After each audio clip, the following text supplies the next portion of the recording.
Well, hello, everybody. Welcome back to our third episode of Model Car Genealogy. Wow, we made it this far. What do you think, Chris? Well, I think that the people must like what we're doing. Otherwise, they wouldn't have come over to see our third episode. That's right. So, and we have got a heck of an episode for all of you. Chris Oh, yes. has been working very hard on it. Not me. He's been doing all the work. And, well, heck, man. What do you say, Chris? You want to let them know what we're going to be doing on this episode? Well, they probably know, they saw it in the thumbnail, but let's be dramatic about it. Sure. What is it that we're doing? Well, if you want to take a gander here over my shoulder, Chevelle? Clue. We are going to talk about some Chevelles. Heck yeah. Specifically, the AMT and MPC, although they are not related, they their paths crossed, shall we say. This is the second generation Chevelles, which would be from 1968 to 1972. So any other year Chevelles or any other manufacturers other than AMT and MPC is not the subject of this video. So please don't bring those up. It's like, don't start. What about the Revell 68 and 6? This has nothing to do with the new Revell ones. This is all about and the reason why, and you're going to see the reason why we're doing AMT MPC, because there is a point in time that we get a crossover, and you're going to find out if you wait all the way through this thing. That guy. Yeah. So even though the Revell kits that they new tooled for the 68 and the 69 Chevelles kind of render a lot of this kit family obsolete. I suppose it's kind of like the same kind of thing as the Revell 40 Ford.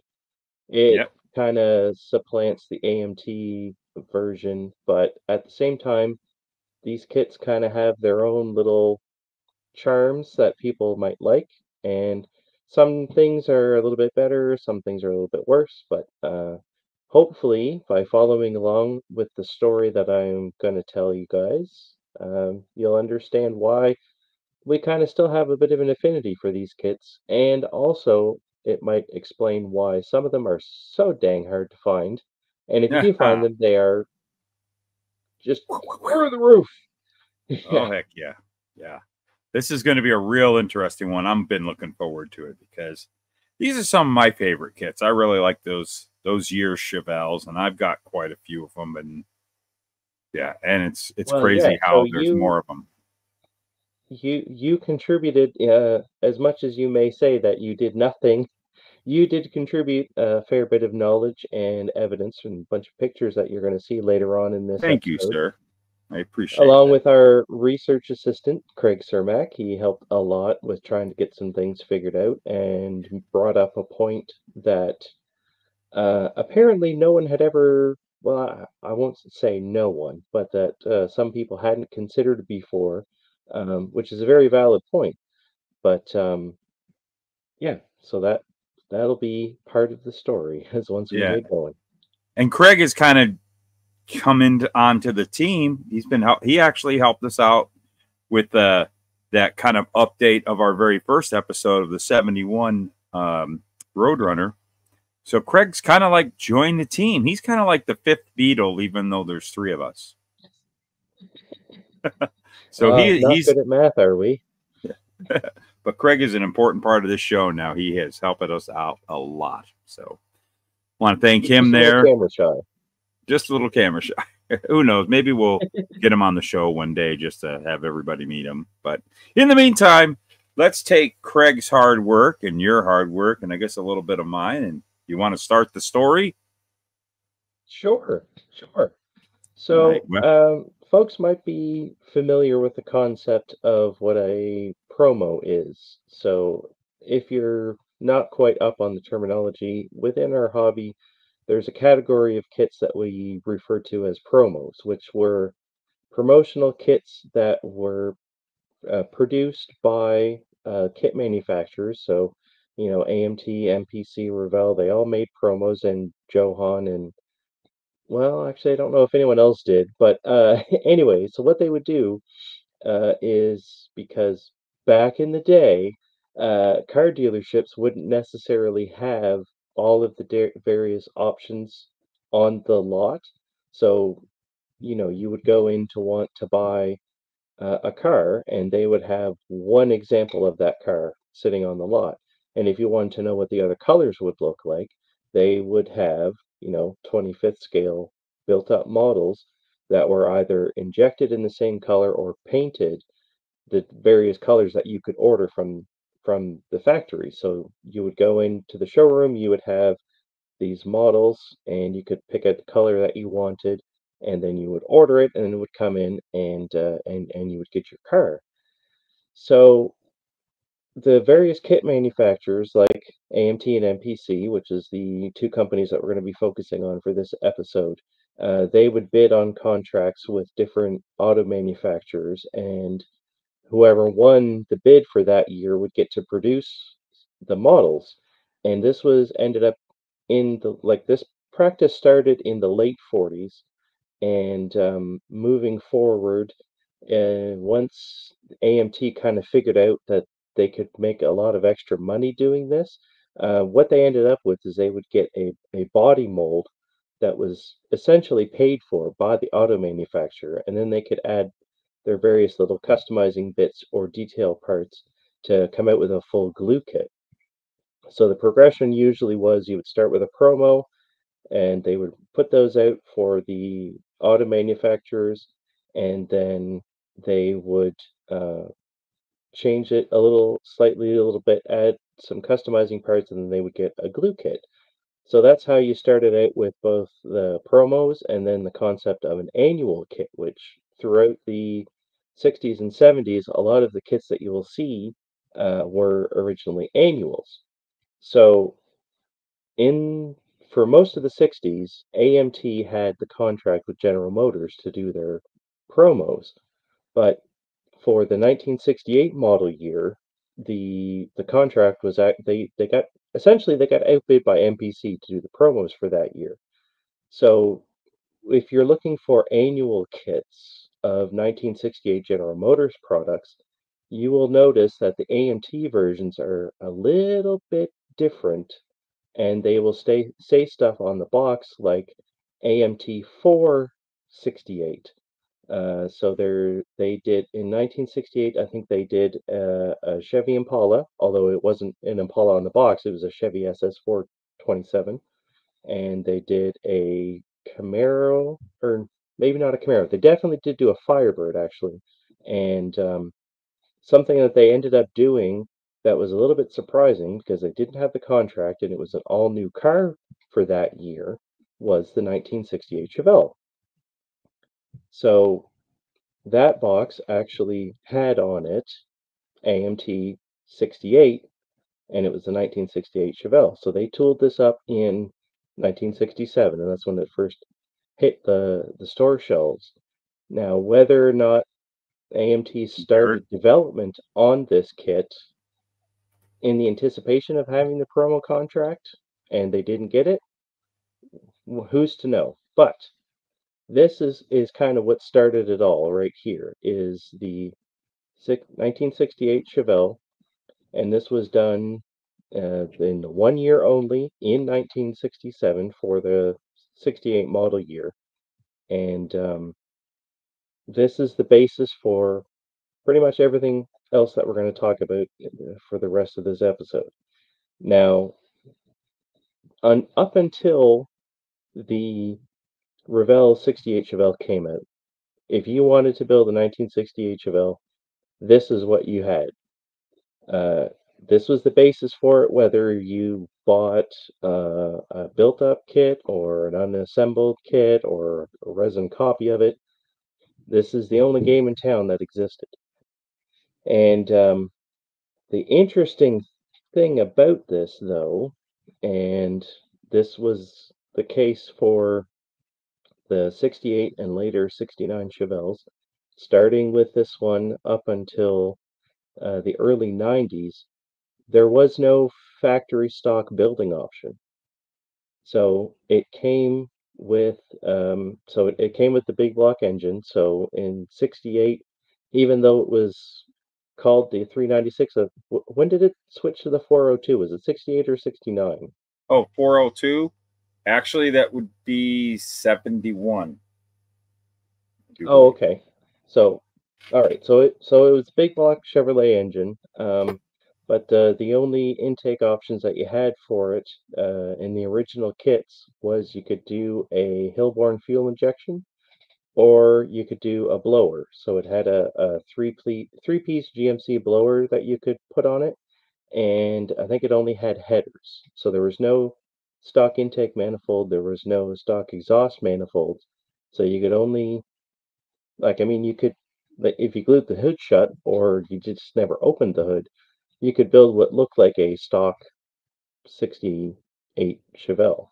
So on the box art there, you can see that the wheels, I'm not sure if this is what they actually were, but AMT refers to them as flag mags. So those were included as an optional wheel set, but they also had a chromed set of the steel rally wheels with the center caps, and it had the kind of the cone style center cap, and they also had a smooth version. So if you ever, but under the center cap there was no lug nut detail. So if you're ever going through a parts bin somewhere and you come across a set of Chevy Riley wheels and they are kind of blank in the middle and they have the center caps, this is the kit they came from. And so, they did eventually, that style of rally wheel continued on though, correct? Oh yeah, it carried on for quite a few more issues, but it was this version here was the only one where it was chromed. Every other issue it was on the regular. It was on its own little tree. That's right. The rally wheels were white, but the caps were no. In this issue, the rally wheels were on the chrome tree. Yeah, that's the only time. Right. And then some other things to note with that were ended up being unique with this issue is the way the interior builds up. So it's a tub style interior, and the seats aren't molded in. So because for a drag car you don't want to have a back seat, right? No. So the back seat was its own separate piece, and then you had the front seats. They were the two bucket seats in the console, and they were all molded as one little piece that you would put into the interior. And for the 1968 kit only, they had seatbelts molded in. That would end up being changed later. And then, if I don't know, you can kind of see through the back window there in the box art, like the way the shape of the quarter window goes, how it has that slant up. For the interior tub, the sides of the tub, they kind of come along flat along the window line, but then where the window kicks up a bit, the interior panel in the early versions, they also have that kick up. Otherwise, it would just be completely flat across, which, as I'll mention later, that kind of got changed when things got kicked around a little bit.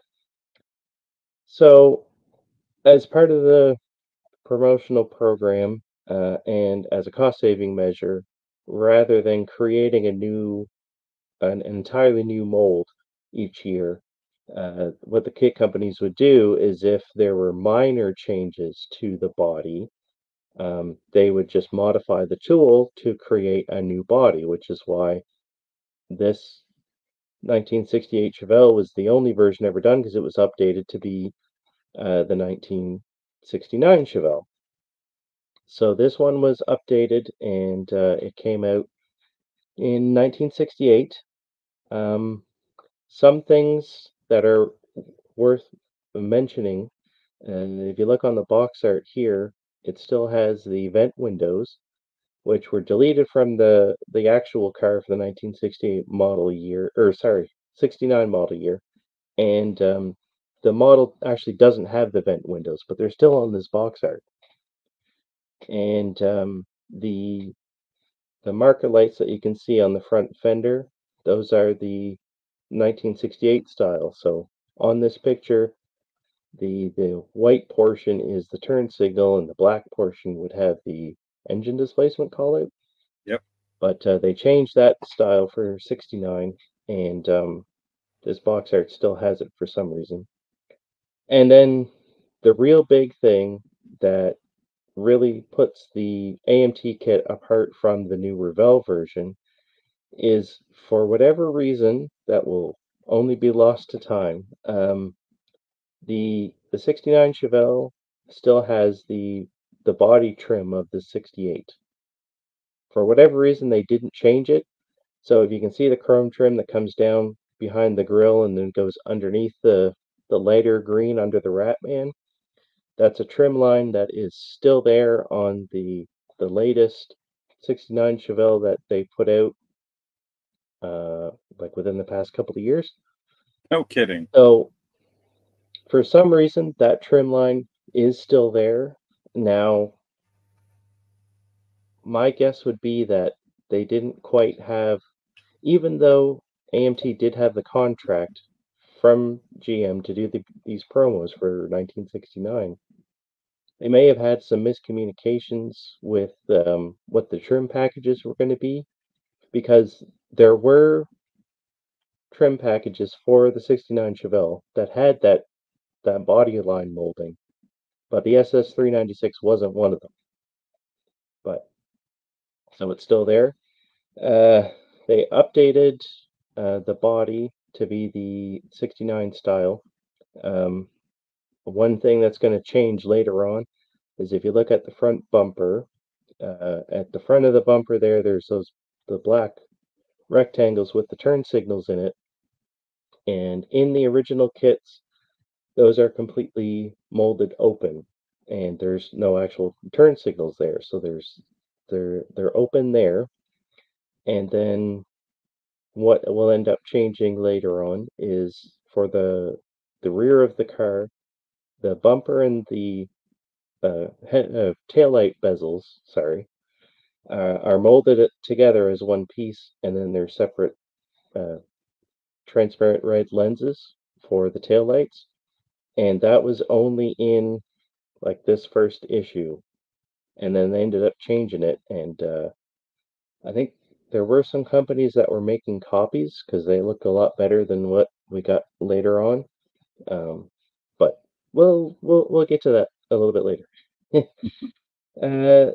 So also in 1968, AMT did the El Camino, which was kind of a surprise because I don't think they did promos of the El Camino, so this kit was kind of totally of their own thing. But as always, because they're trying to save some money and try to get the most out of their investment, the El Camino shares most of its components with the Chevelle. So like the front grille and the hood and the chassis all interchange, and these customizing parts that you can see on the front of this El Camino were also included in the Chevelle. So there was a bunch of customizing parts that you could do with this wacky front end. And you can see here the center caps that are on those wheels are the smooth ones that came with the Riley wheels. So the interior, we've been talking about this a lot back and forth between the two of us and Craig as well, and we haven't quite reached a consensus on whether or not the El Camino interior is its own separate tool.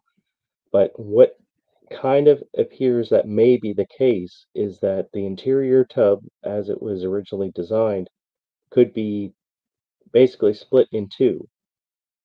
So right behind the front doors, there's a separation line, and they could either do it as the Chevelle interior, or they could swap out the insert and basically just have a flat back, and it would give you the El Camino interior. So the front seats, the dash, the steering column, everything all interchanges with the Chevelle. There is one thing with the chassis. The chassis for the El Camino is actually longer, and I couldn't find it somewhere in here. I have a resin copy of this. This is an incredibly hard kit to ever find. I've never actually seen one, and it's even hard to find pictures when we were doing all this research. Oh yeah. And I wanted to take a picture of my resin casted chassis along with the Chevelle. And I wanted to take a look at that interior tub, but I cannot remember it. It's been a long time since I looked at it. So that if anybody has one of these and would like to share photographs to us or something, you know, mention it down in the comments, please. But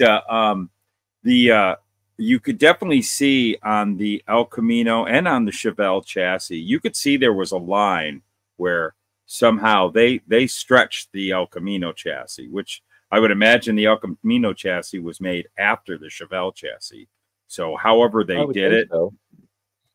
I don't know. I don't know how they would have worked that, but they definitely somehow, I mean, that would have to be a whole separate new tooling, I would think, but I don't know. Everything else, when you look at it, they're exactly the same. Yeah. So, and one feature that because of the El Camino, and that I forgot to mention, so for the 68 kit and for the original 69 annual, the rear wheel wells are like they're the full circle, and they fit up into the body and covered the whole interior. Like you couldn't see the interior from the outside. What they had to do for the El Camino to make the El Camino's bed fit is when they stretched that chassis, what they also had to do is essentially cut off the top of the wheel wells. And that change stayed with this kit up until this day. So they never restored the wheel well. So even though the El Camino was only done that one time, or no, actually, sorry, there were two issues of the El Camino in 68 and 69. The changes that they made to the chassis carried through forever. Like they haven't updated it. So then the next issue, like I said, 1969, Chevrolet sponsored the what is it here? The World's Gravity Grand Prix. So it's a soapbox derby championship. This young fellow here, Twig Liu, won, and so he won the 1968 championship. And to commemorate that, AMT re-released the El Camino. So this is only the second time and last time that they ever did for the 69 El Camino. Other than the annual kit, the only other difference with this is that they added in a little extra tree molded in black. That was the soapbox racer, and a stand for it that had the Chevrolet bow tie embossed on it. Now, later, within the past few years, AMT re-released sort of this kit. They used the same box art, but they modified it to use their new tool from the 90s of the 68 El Camino, which is not related to anything else in this. That's why we're not really going to be talking about that particular kit. You guys are getting ready to thing. As much as this, they basically just resurrected this box art to then repackage that 68 El Camino that was a new tool in the 90s. Right. And which is also why, because they have the 68 El Camino, they're likely not ever going to try to bring back the 69. I mean, and I don't think that, I know it's getting way off topic here, but I don't know if that tooling has any provisions to be able to convert it to a 69. But like I said, that's a whole unrelated tool, and we're not going to look at it for here. Yeah. So the next kit in the family tree was the 1970 Chevelle, which came out in 1969.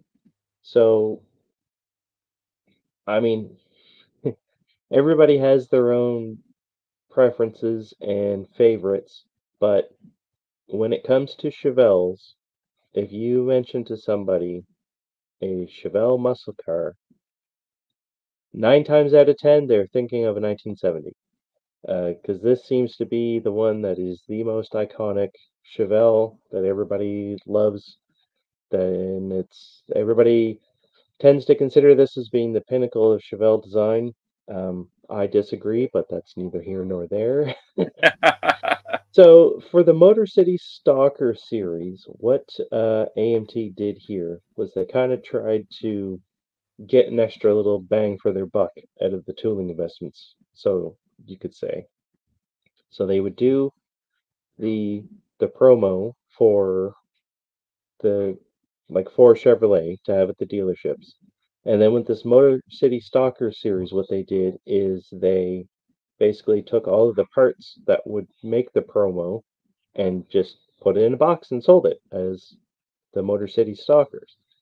So this is comparatively low detail. They tooled up an entire new body for this kit, new body, new interior. They tooled up an entirely new body and a new interior to go with it. And the chassis, they use the same chassis basically for the promos. So they tooled up the hardtop body, and then they also did a convertible body that they only ever did as a promo and never ever saw it ever again.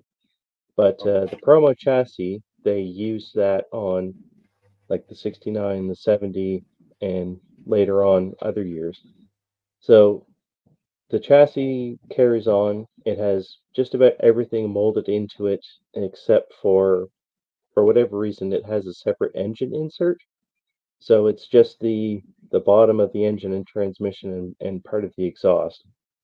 And the hood is a separate piece. So even though it is a promo, you could basically put an engine in it and have the engine open, the hood open, sorry.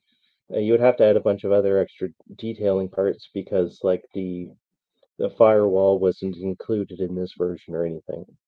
But this was pretty much what they call Craftsman series. Yeah, later or before this and later and now when the new line of kits that they're kind of bringing out with their new tooled versions of the Craftsman series, this is what it would have been. I think they had Craftsman kits before this. So yeah, this is essentially a Craftsman style kit. They brought out this one, but at the same time, if you wanted to build a more detailed 70 Chevelle from AMT, they did do an annual. So this one came out in early 1970, whereas the Motor City Stalker came out in late 69. So basically during at this period of time, the 69, 70 model years would come out into dealerships the fall of the previous year. And the model kits tended to follow that schedule as well. So your 1970 annual would have been kind of in store shelves basically for the holiday season of 1969. So they took essentially for the 1970 Chevelle annual kit, they took their newly tooled body that they had for the promo and they used everything else from the 69 Chevelle to flesh it out.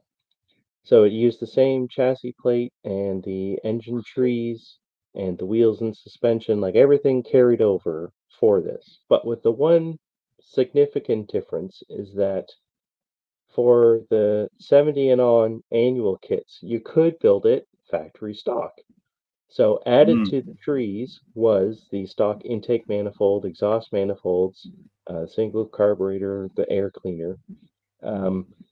But everything else was new for the 1970s. So you got the new 70 body, the interior tub, But it still built up the same. So even though it was kind of redesigned for the 1970 model year, you still had the removable rear seat and the front bucket seats and the console were molded as one piece that you would put in. But strangely, for this interior tub, because like I said, they did do a 70 convertible promo, the interior tub for the 1970 Chevelle, and it still exists to this day, it has the dog legs in the back seat for the convertible top mechanism. Oh yeah, yeah, that's right. So they all have that. And then one really weird thing that they did for the chrome tree for these kits. So for the 68 and the 69 Chevelle, the grille, the headlights, and the front bumper are all one piece, and it goes in, and it has like the mounting tabs that would go to the screw bosses for the promo chassis. So for the 1970, the way that Chevrolet redesigned the body of the Chevelle, what AMT did is the headlight bezels and the grille are one piece on the chrome tree, and the bumper is a separate piece. So the headlight bezels and the grille insert from behind into the body because like the bodywork goes around the headlights, and the bumper is its own separate piece. And so the back, or on the back of the car, the taillights were redesigned so they're separate, like just two square lenses that are part of the rear bumper. And then also on the chrome tree, which is kind of weird for some strange reason, they put the Magnum 500 style wheels on the tree, but Oh there's yeah. 5 of them. Well, because you never know. Well, yeah, I suppose, I guess if you buy 4 kits, you get an extra set of wheels, but Right. something else that you want to build.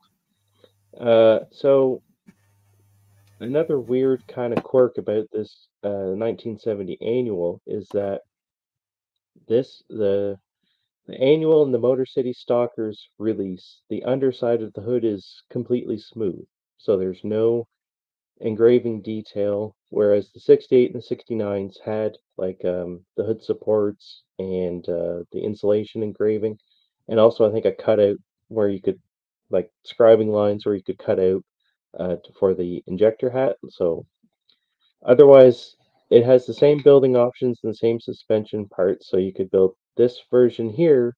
You could build it as a stock, custom, and drag. So on the box here, you have the drag version, but it had some customizing parts that I think all the customizing parts were new for the 1970. So nothing from, well, the 69 customizing parts wouldn't work on a 70 body. So they had to come up with some new stuff. That was the 1970 aim. Now, for the 1971 model year, the promo contract once again went to MPC. AMT didn't have it, but they still went and updated their kits anyway. So for late 1970, you got the 1971 Chevelle, and the body got redesigned. Well, I guess the basic body is the same, but the front and rear clips were changed. So the way AMT did this kit is the turn signals are molded as part of the body, and there are separate inserts for the headlight bezels, but then the grille and the front bumper are a single piece on the chrome tree. So that inserts in, and then you have the headlight bezels, and then the turn signals are molded into the bodies, and there's no lenses or clear parts or chrome parts to go with it. So you kind of have to paint detail that. Mm-hmm. And by some weird quirk, kind of like with the 69 Chevelle with the 68 body molding still on it, the 71 and later the 72 still had the 1970 turn signals on the front fender between the front wheels and the bumper. So to make an accurate 71 Chevelle out of this kit, you need to sand it off. And then out back, the rear bumper, which got redesigned for the 71 and 72 model years, um, the rear bumper had now it had 4 red taillights, so circular ones, kind of like Corvette would later adopt. Or actually, by this point, did the Corvette have the round? Oh yeah, the Corvette had, and 68 the Corvette had the 4 round ones, and the Camaro on 70 from 71, 72, 73 had the 4 round taillights. So it's kind of doing it was all Ferrari. Ferrari. Oh, it was their fault. Okay. Yeah. But what is notable about the rear bumper in the 71 Chevelle kits is that there's no SS emblem on it. So it's completely smooth. But this is all modifications of the 1970 body, but the inside of the kit, so the chassis, the engine, and everything, is from the 69. So even though the bodies are completely different, the rest of the kit is all shared, and so that's why they're all part of this family tree. So the 71 Chevelle had it was stock, custom, and drag building options, but there wasn't a whole lot of, or maybe it was stock, street, and drag, because the customizing parts ended up kind of disappearing by this point. Now, another thing that tended to happen in marketing these kits is, like, this box has it says 71 Chevelle SS 454, and in late 1970 this was in store shelves. But what they ended up doing in early 1971, as the cars kind of stopped being so brand new, they would take the year off of the box, and it would just say Chevelle SS 454. And that sometimes this would end up being on the shelves at the same time as the new model year would come out. So conceivably, at some point in 1971, you would see this kit, and then the next kit in the line, the 72 Chevelle, would be on the shelf at the same time. So to not make it look so dated, they would take the year off of it. Now, for the 1971 Chevelle, it doesn't matter. They're all the same kit. But, as we will find out for the 72 Chevelle, whether or not the box has the 72 on it does make a big difference. So, the 72 Chevelle was slightly redesigned from the 71.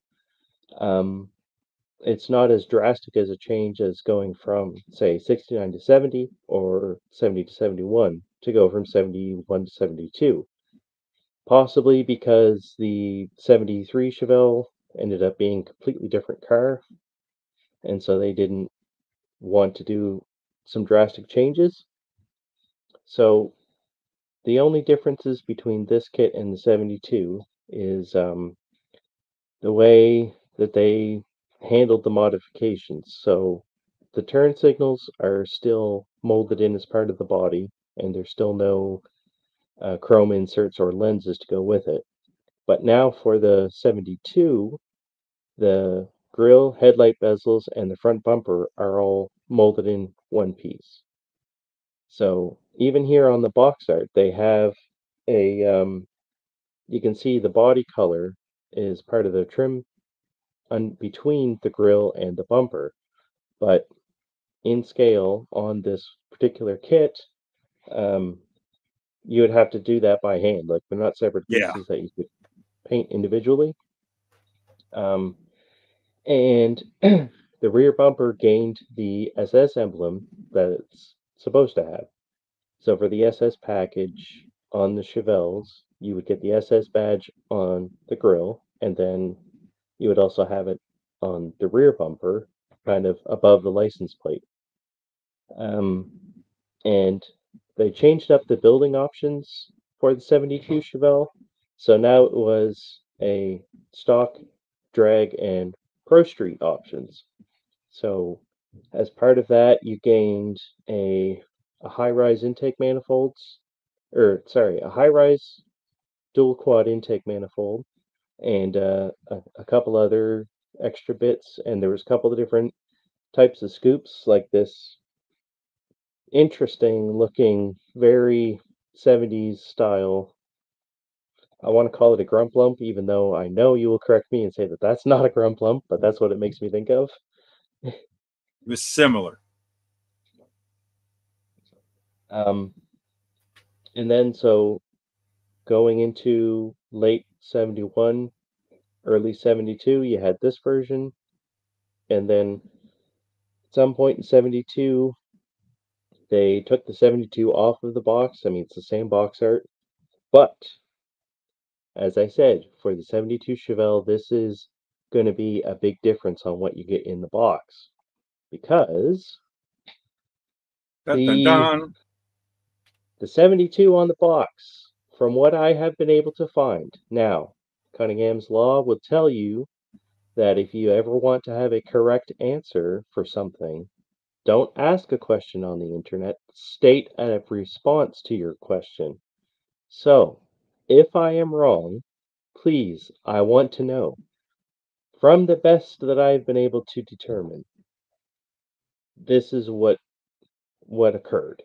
So, for the kits that have the 72 on the box, so for late 71, early 72, even though the box art has the SS emblem on the grille, what you got in the box was the Chevrolet bow tie.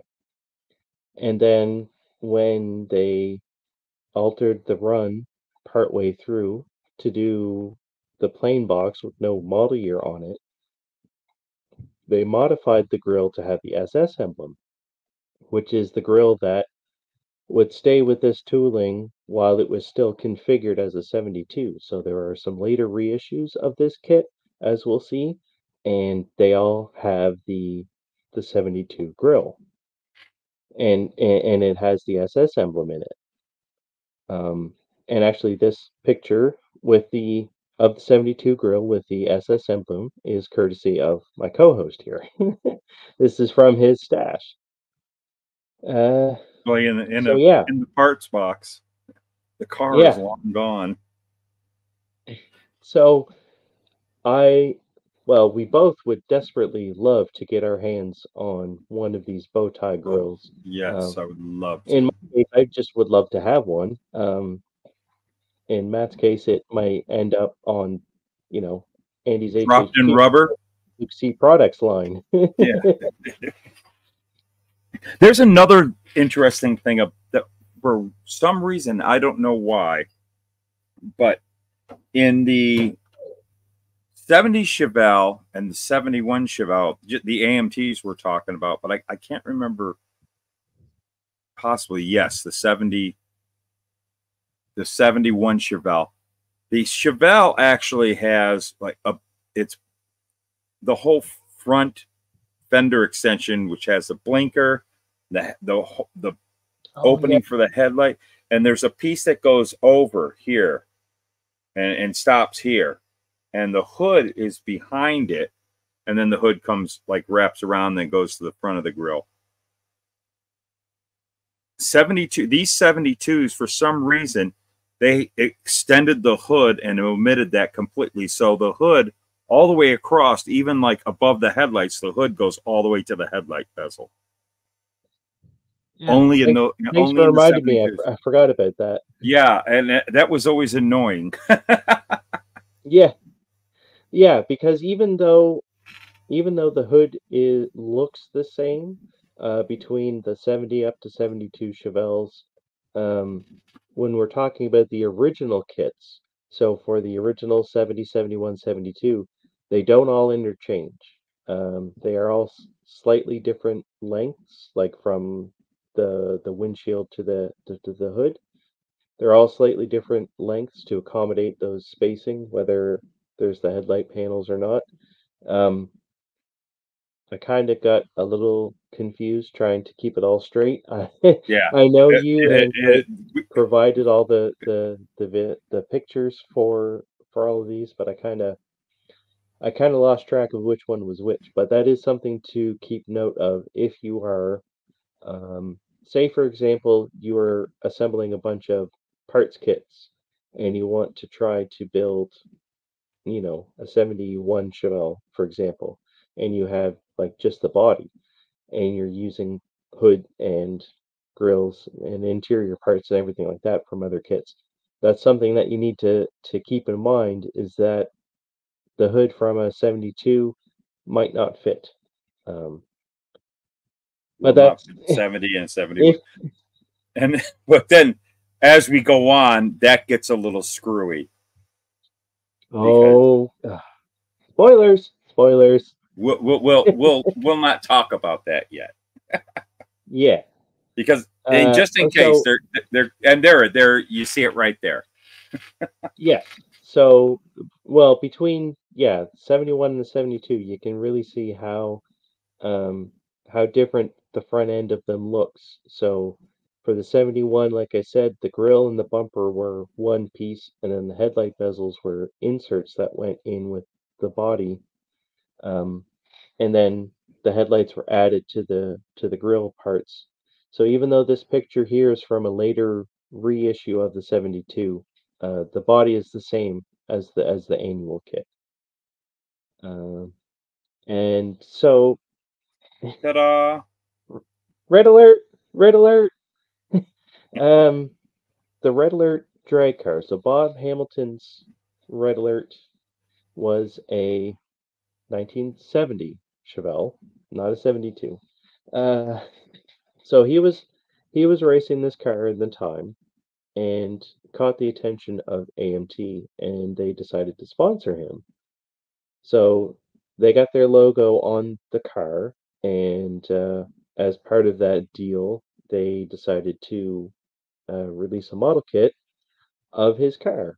So the decals in this kit are reflective of what the car was, even though they didn't have a 1970 Chevelle kit in their inventory at the time. So they ended up with this. So they did this as a standalone release, but otherwise so the box art and the decals changed, but this is the exact same thing as the 72 annual. So because, like I said, the Chevelle for 1973 was an entirely new design, they were now free to use this kit to do basically whatever they wanted with it. So here we go. They also did the Red Alert race team. So you get the Chevelle, the Chevy van, and the race trailer. The van and the race trailer are all separate AMT stories that are quite interesting, but they're beyond the topic of this episode, because if we started going down that particular rabbit hole, we would be here forever. And I don't think everybody wants an episode that long. No. But that being said, if you want to know more about the Chevy van and the race trailer as a potential future episode topic, let us know and we'll add it to the list of considered topics. Absolutely. And you can see in the corner there, this is what the actual car looked like. So it was a 1970 Chevelle.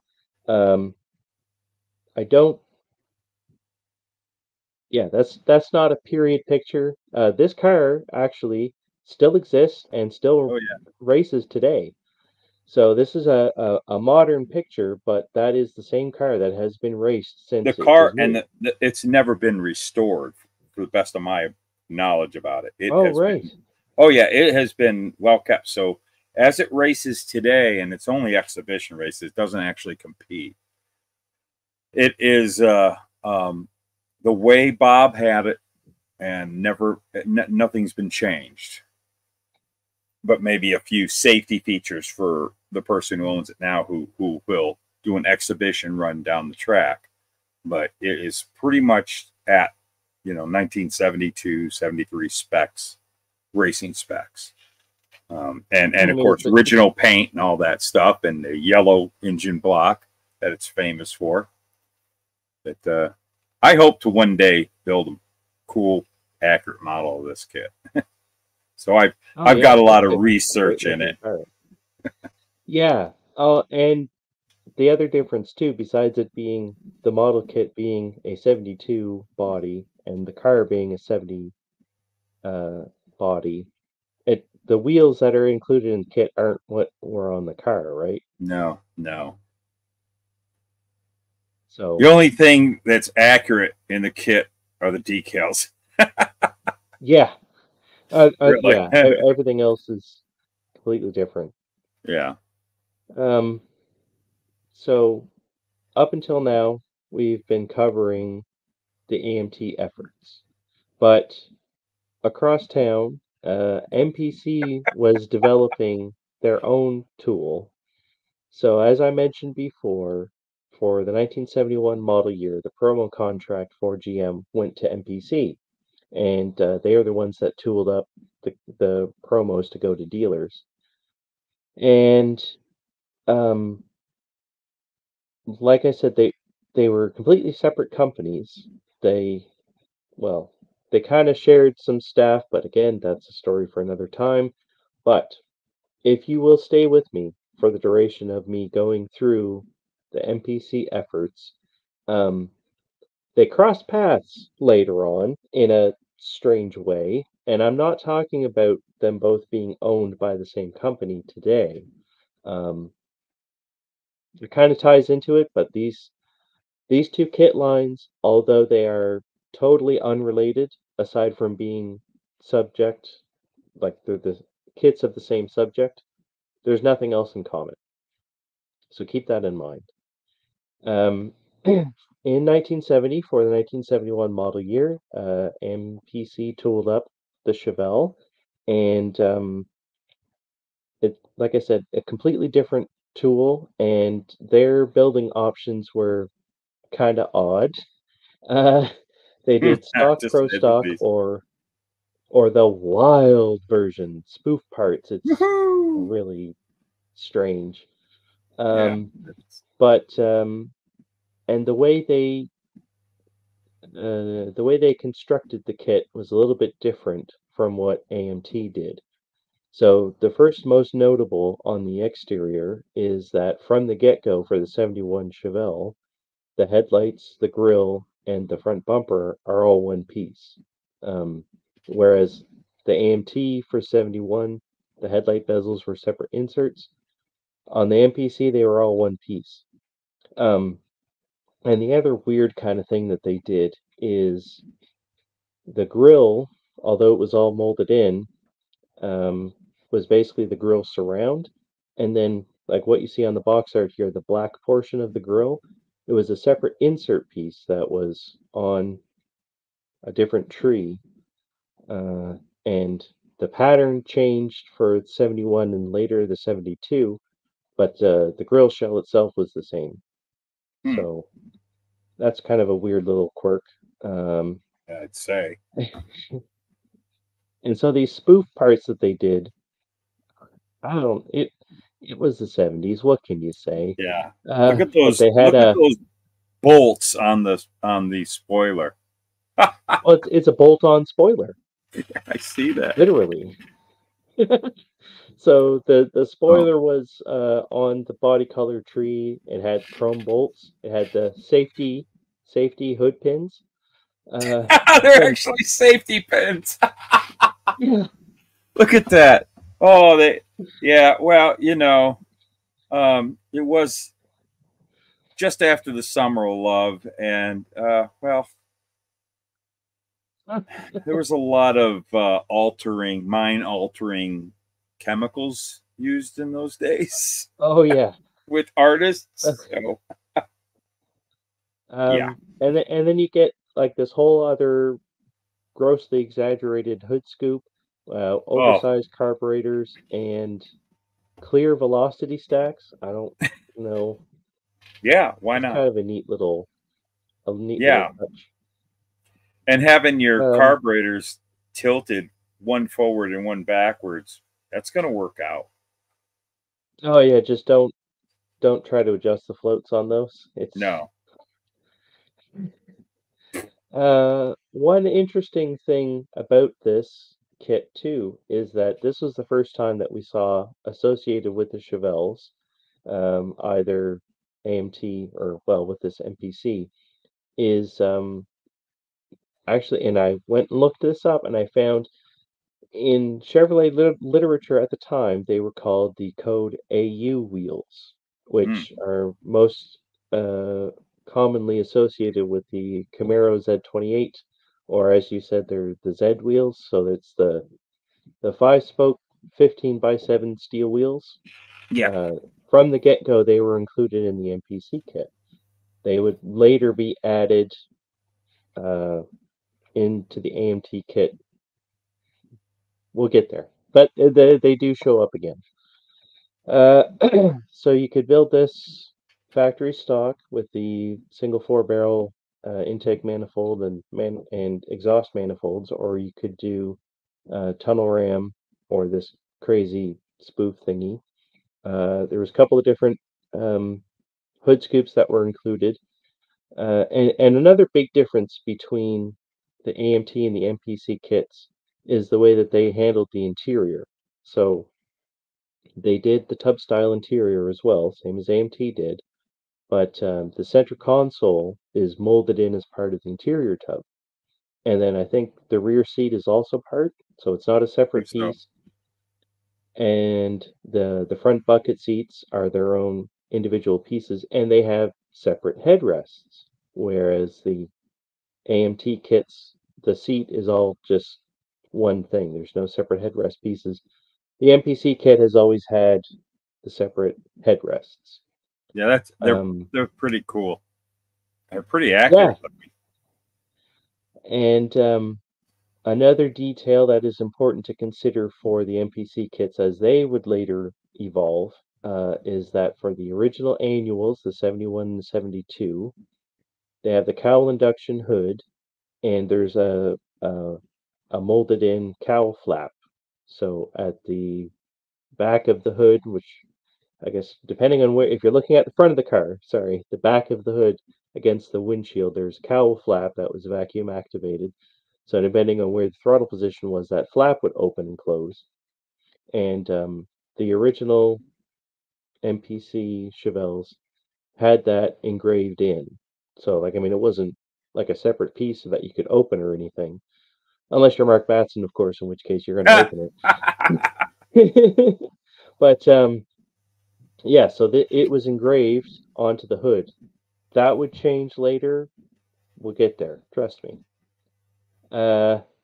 So what MPC did, just like AMT, to try to maximize their tooling dollars, is they would do the promotionals for the manufacturer, and then they would do their annual glue kit.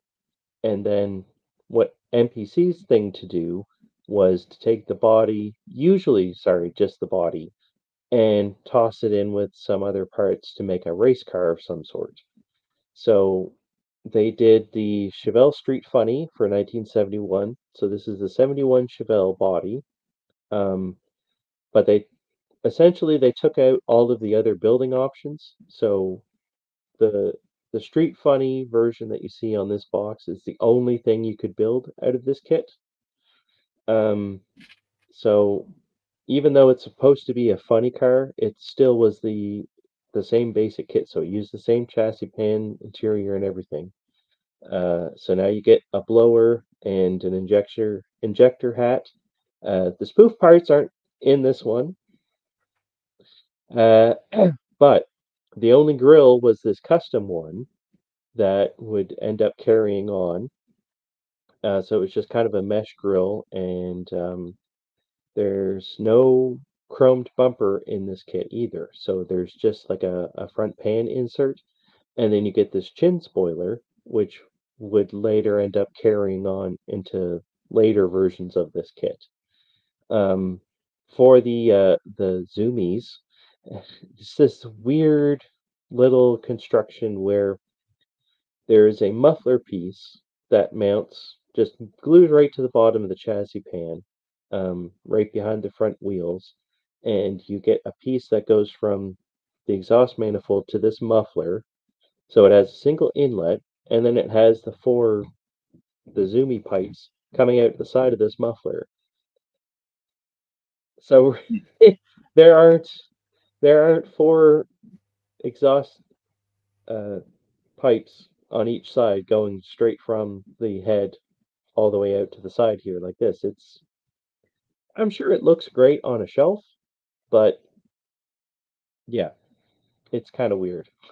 And then I think it has a rear spoiler that it's not the bolt-on version, it's more of a factory kind of style.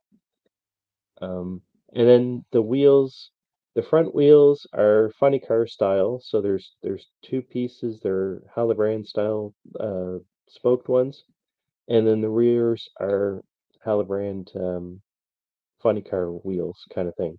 And those are the only ones that are in the kit. So there's the original annual head. Mark in here. Hold on a moment.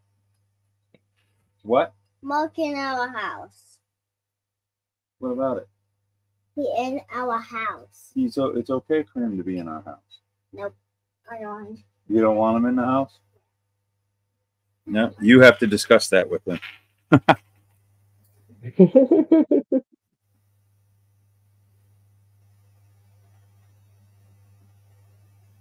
Come on, pen, work. Where's the remote? Hey, I gotta finish doing this, okay? Yeah, you can't watch anything in here. Go on into your room. You can't. Okay, if you want to do that. All right, you may continue. Okay.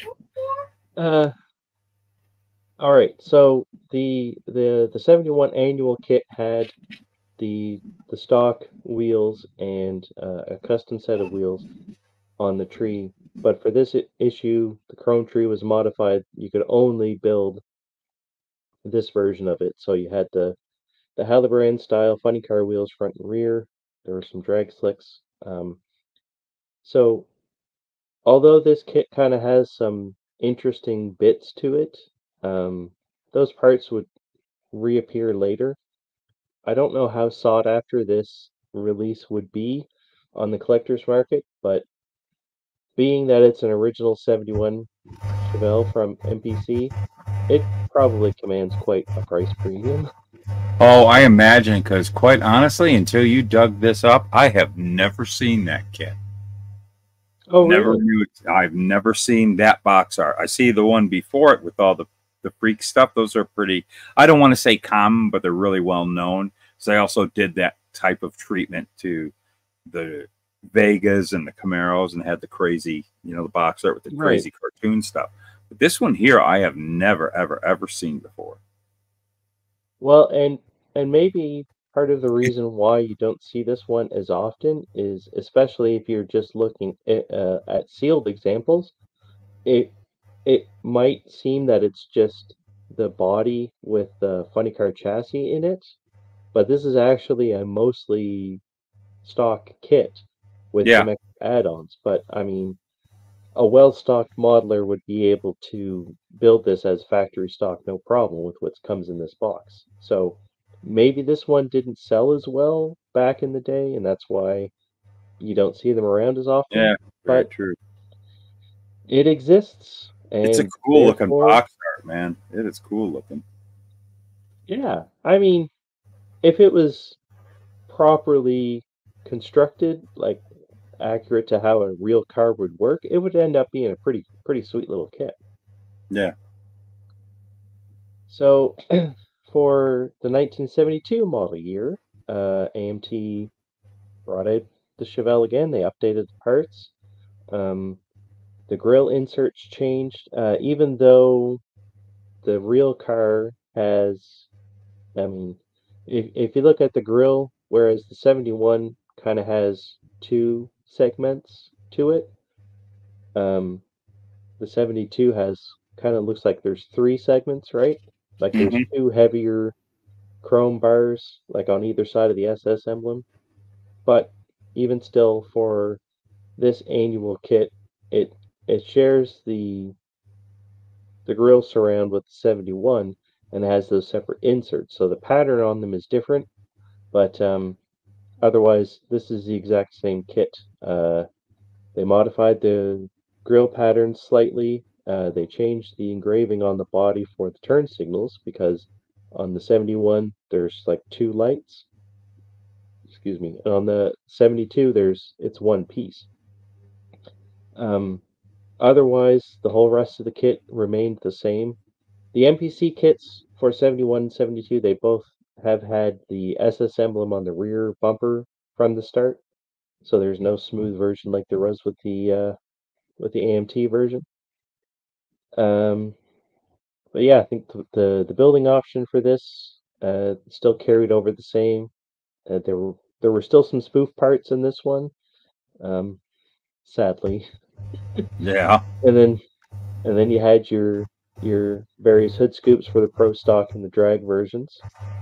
But then again, for the 73 model year, the Chevelle changed. So after their line of promos were done, and which, worthy of note, MPC never did convertible promos. They were all only the hardtops, whereas AMT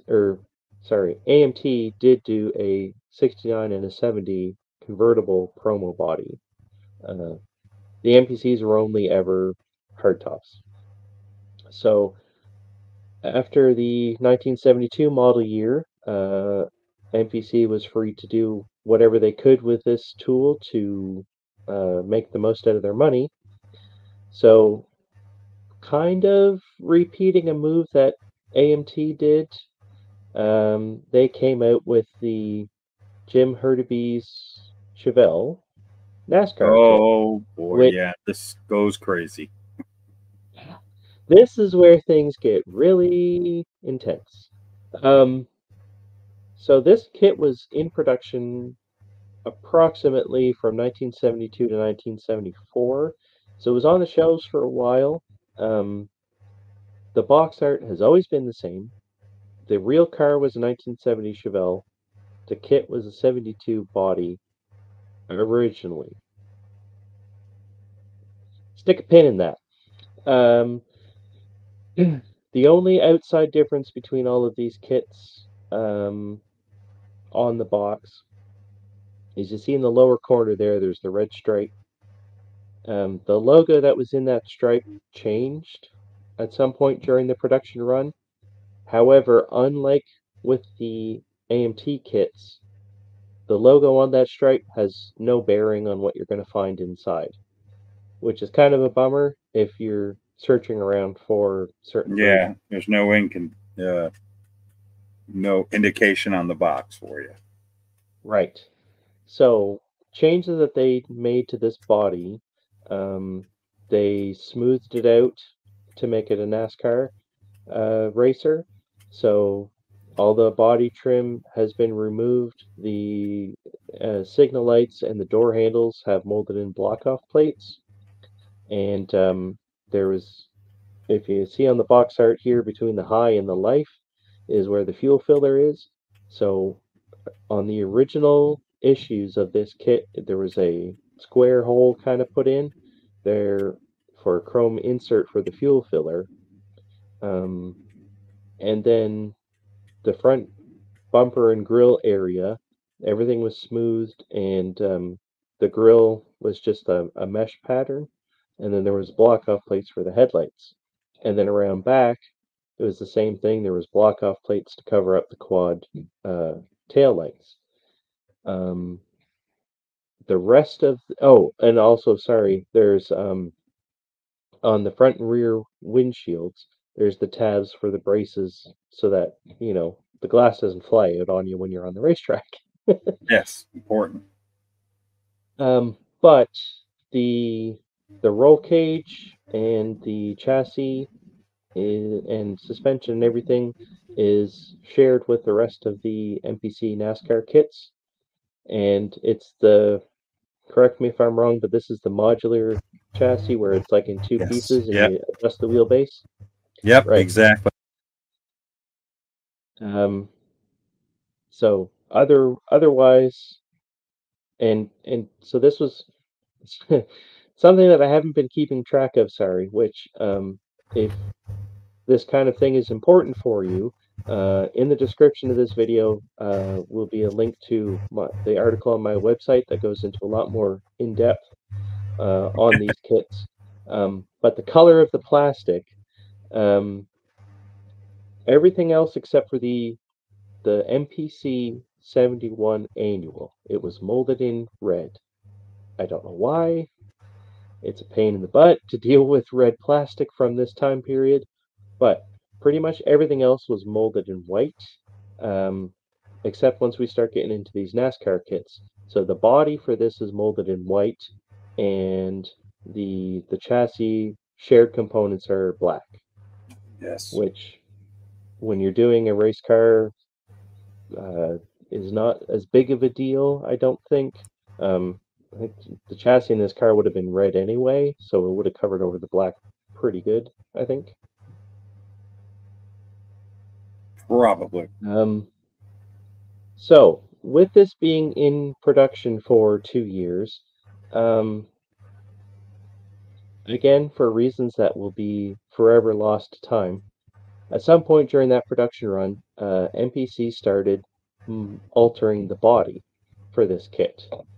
So, the car was, the real car was a 70 Chevelle, and the kit that they had was a 72, but they started tweaking it. So this is the actual car as it was raced, so which was a 70 Chevelle, and you can see on this picture here, between the high and the life, there's a square fuel filler. So for the, confusingly, the 72 body has this square fuel filler, whereas the actual car was a 70. So at some point during the production run, MPC started modifying the body, even though they never did a 70 annual or a 70 promo. They modified this body into a 1970. So in the early production run, as we can see on the chrome tree, and it still says 72 Chevelle on it, the front bumper with the mesh grille and the headlight panels, the rear smoothed over, and this is the actual chrome tree. Well, sorry, one of the chrome trees that you get in this kit. So this is with the remnants of the annual kit's chrome tree. So you get the front and rear bumper and the valve covers, and that was it. Any other chrome parts were shared with the other NASCAR kits. So you can see some of the changes they did to the body. They removed the door handles, and you have your square fuel filler, and then the tabs around the windshield. But like I said, at some point in production, they modified it to a 1970. So you get your 1970 quad headlights back, but they're not holes, like they're just kind of flat plates like the actual car would be. And then they modified the fuel filler for some reason to just be a circle insert. And even though they modified the body to be a 1970, the front grille is still a 71, 72 style. So you just get the mesh grille for the middle of it. You get the 72 bumper, and then the rear bumper, they actually kind of halfway modified it to be a 1970 style. So going from the 4 round taillights, you get the 2 square ones, and then the factory valve covers.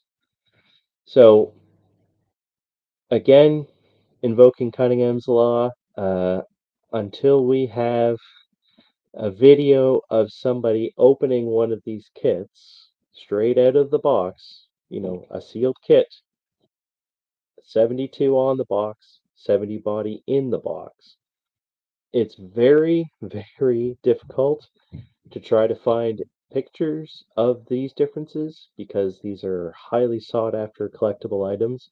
And unlike with the AMT kits, there's no way to tell from the outside of the box what you're going to have inside it. So it's kind of a Schrodinger's cat scenario where it's both a 72 and a 70 body at the same time. But if you look at the upper right of the slide here, most of these pictures have come from eBay listings, and so this is showing the contents of a bagged kit. So that body is the 1970 body from when the kit was produced, still in its bag from the MPC factory. All they did was take it out of the box, arrange it for a picture. That's as close as I can get. Like I said, there doesn't seem to be any rhyme or reason to why they made these changes, or how to tell which one you're going to get. But these do exist. You have held them in your hands. You can attest to it. I have one time seen this version of the Hurtubise car. Yeah, so it is rarer than rare to find one of these, and therefore the photographic evidence of it is pretty hard to come across. But like I said, this is my best guess of what I have been able to find coming up with all my research. If you or someone you know worked at MPC in 1972 to 74 and can expand on this further, please let us know. We want to know. We want to know. So then for 1974, so this is why we have bookends on how long the Hurtubise car was in production. So the annual kit was on the shelves until some point in 1972. And then in 1974, the Super Stalker came out.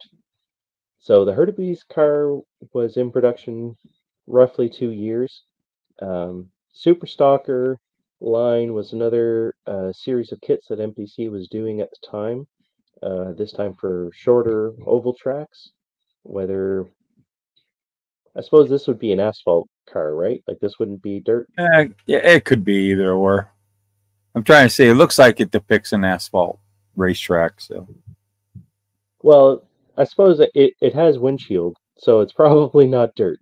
Yeah, probably. So this is a further modification of just the body from the Hurtubise car, because the rest of the kit contents are shared with the other Super Stalker kits. So what they did this time is they enlarged the wheel wells even further, and strangely enough, for this one issue only, they tooled up a completely new chrome tree. So you get the 1970 style rear bumper. The front bumper is just the bumper by itself, but it is the 72 bumper. Like if we go back to the box art, you can see you have the 1970 body with the quad headlights, but the front bumper is a 72. So they enlarged the wheel wells. They added the really weird 180-degree header exhaust outlet on the passenger side. And then this hood is kind of an oddball too, because it has 4 hood pins on it. So there's 2 at the front, 2 in the back. And I can't remember if it was for just the Super Stalker or if it was the NASCAR as well. But the cowl induction hood flap is gone. So the engraving for that was removed and it's completely smooth. And that would be how that hood stays for the rest of it. So this is what MPC has been up to. Now, if we go back to how we started our topic here, going back to AMT, in the intervening years, AMT didn't do much. So they did the Red Alert cars in 72, and then that was it for a few years. But then in 1977, for the Countdown series, even though this is now 8 years after the real car and the annual kits were released, this is the first time that the convertible body was seen as a glue kit. And that's very interesting to me because I always assumed that this was an annual because it had the countdown. I thought that was a 69. I've never had one or held one in my hand, so I never looked to see what the date was on it. But that's interesting seeing that this came out later in the 70s and it wasn't this 60s issue. Yeah, so the Countdown series was roughly mid 70s ish. There's a bunch of kits in this line. I have a 65 Mustang notchback in the Countdown series. Yeah. So this was a theme that they were doing at the time. And, so it was never. That's where I was always mistaken. It was never an annual thing. This was later on when they did the Countdown series. Interesting. Yep. Yeah. See, I learned. I learned on. That's why I wanted to do the show with you. I learned. Well, that's my goal is to educate people. And if I can teach even someone as knowledgeable as you a thing or two, it kind of makes me feel good. Yeah. I honestly, I had for years I've been confused with that. I always thought the Countdown series was annuals from back, and it was like this would be a 69 Chevelle. It came out in 69. And I'm wrong. I'm wrong. You may commence, sir. Like this is the first time that the convertible was seen as a glue kit, but still it's only a custom or a street version. There are no factory stock building options in here, so you can't do a factory stock engine. But I think by this time, pretty much everything else is factory stock. It's just pretty much the engine that's left. But also part of the Countdown series, they did the hardtop as well. Otherwise, this is the exact same kit, just the body is different. The convertible, this is a weird part about the 69 versus the 70 Chevelles. The 69 Chevelle, you can get it in as a convertible kit, but the interior tub is the hardtop, whereas the 70, you could never get the 70 convertible body, but the interior is always the convertible version. A clever modeler, I suppose, could take the interior tubs from these two kits and splice them together to get the 70 seat pattern in the 69 interior. Yeah, that's up to you. But so here on these two box arts, we can get an idea of the customizing parts that are included. These two also are, pictures of the actual assembled body. So if you compare this with the 69 annual, the turn signal on the fender, you can see how it's different than what's on the 69 annual box. And then these weird customizing parts are still in the 69 Chevelle kit today.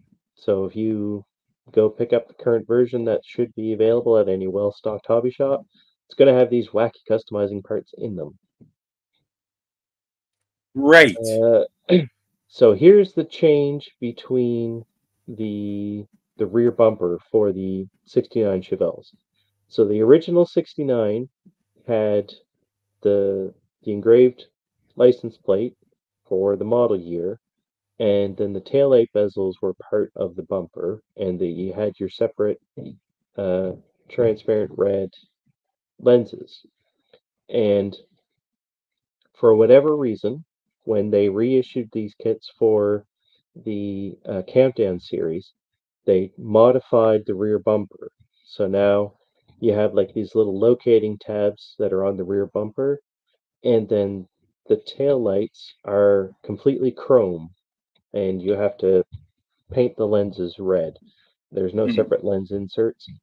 So starting with the Countdown series up until now, this is what the rear end of the kit looks like.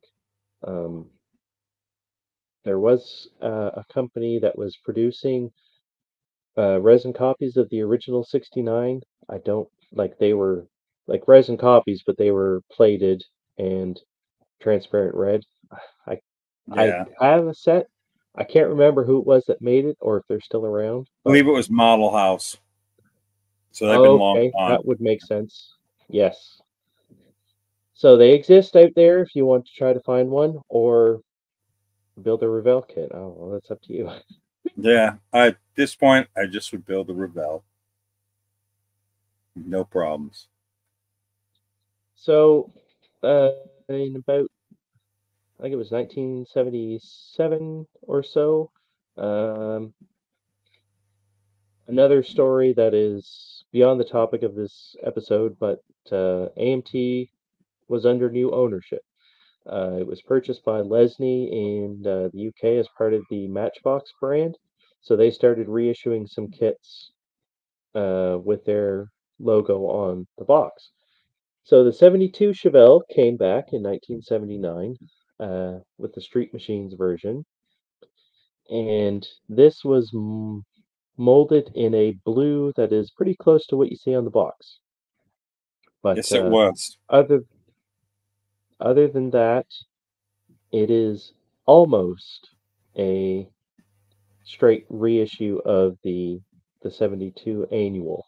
And it has the SS grill. And actually, I think, correct me if I'm wrong, but that picture of the SS grill, the 72 grill that I have, came from this kit, didn't it? Yes. Of the picture that I sent you? Yes. That very kit. So you have 1 or 2 or 5 of these in your inventory. I've owned 2 in my life of that one. I have one that's like partially started, or the painted body. As a matter of fact, the body we showed earlier, that had kind of the front area where the blinkers are. Oh yes, yep.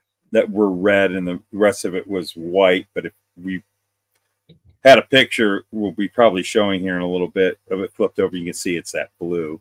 And then I built that car years ago, and that's where the other front bumper and grill that we showed earlier.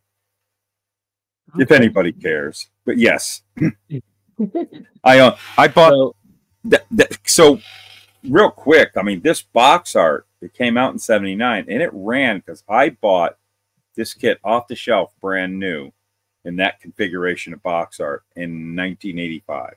So they really used this, and I don't believe it was the Matchbox was off of it because that was just AMT Ertl when I bought it. As a matter of fact, we're getting to that. Yeah, let's get to that. All right. So, and then in 1980, MPC took their 72 Chevelle tool that they had, and they reverted it from the Super Stocker back to a stock 72 Chevelle. As part of these changes, the front grille now is all one piece. The grill pattern is engraved as part of it, so there's no more separate inserts. And it still has the race car hood. So they took off the other 2 hood pins, so there's only the 2 hood pins at the front. But otherwise, the hood is smooth. There's no cowl flap anymore. And a lot of the other customizing parts, like the chin spoiler and the other rear spoilers, are included in this version. But other than that, this is a stock 1972 Chevelle. So here we can see some of the differences. So these are photos from our research assistant, Craig. On the left with the red, you can see the original 1971 reissue. And that's actually the plastic that these are molded in. So the 71 annuals are in that red. And you can see how they did the grill. So there's like the grill surround, and then there's plastic insert pieces. And then starting with the slasher, with the black plastic, that grill, it's all molded in together. And it looks like there's carriage bolts that were added that weren't on the original. to the bumper. Yeah. And then 1981, as part of Matchbox, they reissued the 69 Chevelle. This is the same as the Countdown series. Nothing else changed other than the color of the plastic. This one's kind of it's like a cream color. It looks actually pretty close to what unpigmented styrene looks like. Yeah. So it's kind of semi-translucent. Anyway, the condition of the plastic doesn't matter as much, I suppose. And then 1983, MPC came out with 72 Chevelle again. This is the last time that this was issued in 1983. And differences between this one and the Slasher is the hood scoop is different. So the Slasher had an optional scoop that was just a single piece, and it was mostly square. And the underside of the hood had scribe lines where you could cut open the hood for the scoop. And this scoop here is a two-piece affair, and the engraving on the underside of the hood was changed accordingly to match this. And then the window glass. Why don't you tell the friendly folks at home what the window glass in this kit is? It was tinted very dark. Very dark. Very dark. Almost can't see through it. They were doing that a lot at this time. Yeah. MPC. Well, and it's also a golden opportunity kit. Oh, yes. Yes, the golden opportunities. Thank goodness for those. So this was the last time that MPC released this kit. It wasn't the last time it was seen. Dun, dun, dun. But that is for a later story. Oh yeah, so here's Here we go. Between the Slasher and the red car. It didn't give it a name. MPC was kind of creative at that time period. They would give their kits names. The red car, for some reason, it didn't get a name. It was just with a red car.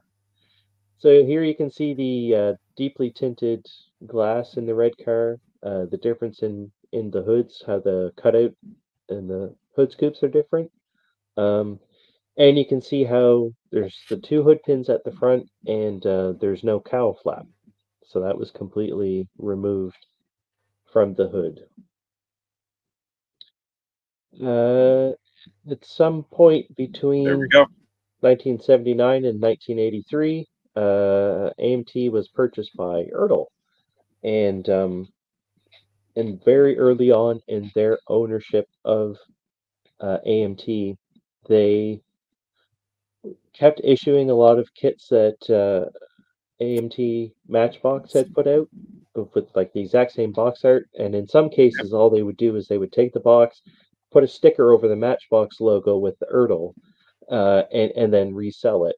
And I think the kit number changed as well. But so it's the same box art, but now it's AMT Ertl.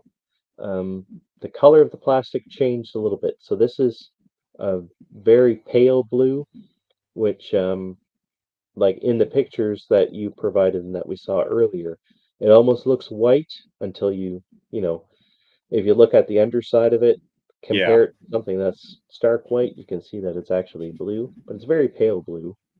And then also in 83, 69 Chevelle was still out on shelves, just now it has Ertl on it instead of Matchbox. But otherwise, it's the exact same kit. The biggest change for the 69 Chevelle came in 1991 with this release from AMT Ertl. This was the first time that you could build the 69 Chevelle factory stock. So they finally added in the factory stock engine components from the 1970 kit. So this one came with the stock intake and exhaust manifolds. And although on the box art, because this is a retouched photo of the actual model, like it says, you can see how this has the holes in the front bumper. But what you actually got in the kit, they modified the front bumper slightly. so that now those holes are molded closed, but you get the turn signal detail. So the best compromise of both worlds would be if the holes were open, which is what the real cars were, and then you had the turn signal inserts. But again, if that's how you want to build it, build the Revell kit. Yes. So in 1994, AMT Erdl took the 72 kit and they reverted it back to a 1970. Whether another one of those mysteries that we don't know why they did this. Possibly because of how iconic the 70 Chevelle is. They wanted to have this in their stable to issue. It could be as simple, which is not unheard of for AMT, that somebody in the management of AMT had a 1970 Chevelle and wanted a model of it, so they made it happen. Who knows? But regardless, they converted the 72 back to a 1970, but in that conversion process, some changes were made. So the reconverted 1970 kit is slightly different than the original annual. So the biggest differences are how the front end of the car goes together. Yeah. So the original 1970 has the two chrome pieces, so the bumper was a separate piece, and then the grille and the headlights were another piece. Whereas when they retooled it, it's all one piece together. And this is how this kit exists now. Also, you can see the core support for the original was part of the promo style, so it had the screw bosses, and then the retooled version, it doesn't have that anymore. They also modified the hood, so now it has engraving on the underside to have the hood supports and the insulation pattern. And also they added the cowl induction lettering on each side of the scoop. So now the original hoods were completely smooth, but now they have the raised letters. And one final detail that I'm not 100% sure on yet, this retooled version, if you look between the headlight panels where the grille goes, it's completely open. There's no bracing there. Later on down the line, bracing will start to appear, and I think that was because these are prone to bending in packaging. So adding some support, because in the middle of the hood opening, you can see there's that brace that has molded onto it removed. So you cut that out when you're building the model. Yeah. There, in later versions of this kit, there will be another one of those between the headlights. For the rear bumper, it's redesigned slightly. The original rear bumper, for the tail lights, it had the transparent red lenses, but they were kind of flat lenses with the mounting post in the middle, and so where they go into the bumper, it would have the square hole with the little tiny round hole in the middle that you insert it into. Yeah. Whereas the retooled bumper has those square holes as completely open, and the taillights insert from behind. But other than that, this kit is as faithful as a recreation of the 1970 as they could get. The rest of the components are still shared with the 69 Chevelle. They did add another building option in this reissue, so you could still build it as, stock street or custom or whatever. They added some new parts. It's the Excel Super Ram fuel injection. Oh, yeah. And the version that's in the kit is kind of odd. From what I've been able to find in my research, the intake manifold that's depicted in this kit is what was on the small block, and this kit has a big block, and the big block intake manifold looked completely different. Yeah. I don't know why I don't know why it was done this way, but it's what we have. And then also in this issue, um, Matt's favorite custom wheels ever were introduced. Oh man, don't get them. Don't. I don't know what they were thinking. Interesting. Well, what I find interesting about those wheels on this issue is in the instructions, if you look really closely at the wheels in the instructions, the holes are open. Oh gosh. But they've only ever been molded closed. So maybe Matt can add in editing a picture here of what they look like. But they are the strangest. They're very 90s. Yeah, they are. Put it that way. I don't. They are a very poor example of a 90s. Yeah, they're a modular 6-hole. They are just. Yeah, they're very ugly. They have not aged well. Let's leave it at that. Oh, they were terrible back then, though. But no, I don't think I've known. I don't think I've known any serious modeler to even use those wheels on anything. I don't know. Comments may correct us on that one, but well, and I actually took the effort one day to take a set of those wheels and drill the holes out to see if it would look any better. And they don't. No. They don't. They're horrible. They're so flat. I just yucky. And I don't even think they depict a wheel that even is in existence, a real wheel. Probably not. Yeah. Kind of like the intake manifold doesn't exist. Yeah. It's a figment they of did our what they could do. Yeah. So 70, the retooled 70 was reissued in 1998. It's the exact same the exact same picture of the car. Yeah. Like this is the picture they started with. The original issue, they changed the background, but this is what they start the picture of the actual car in its natural environment.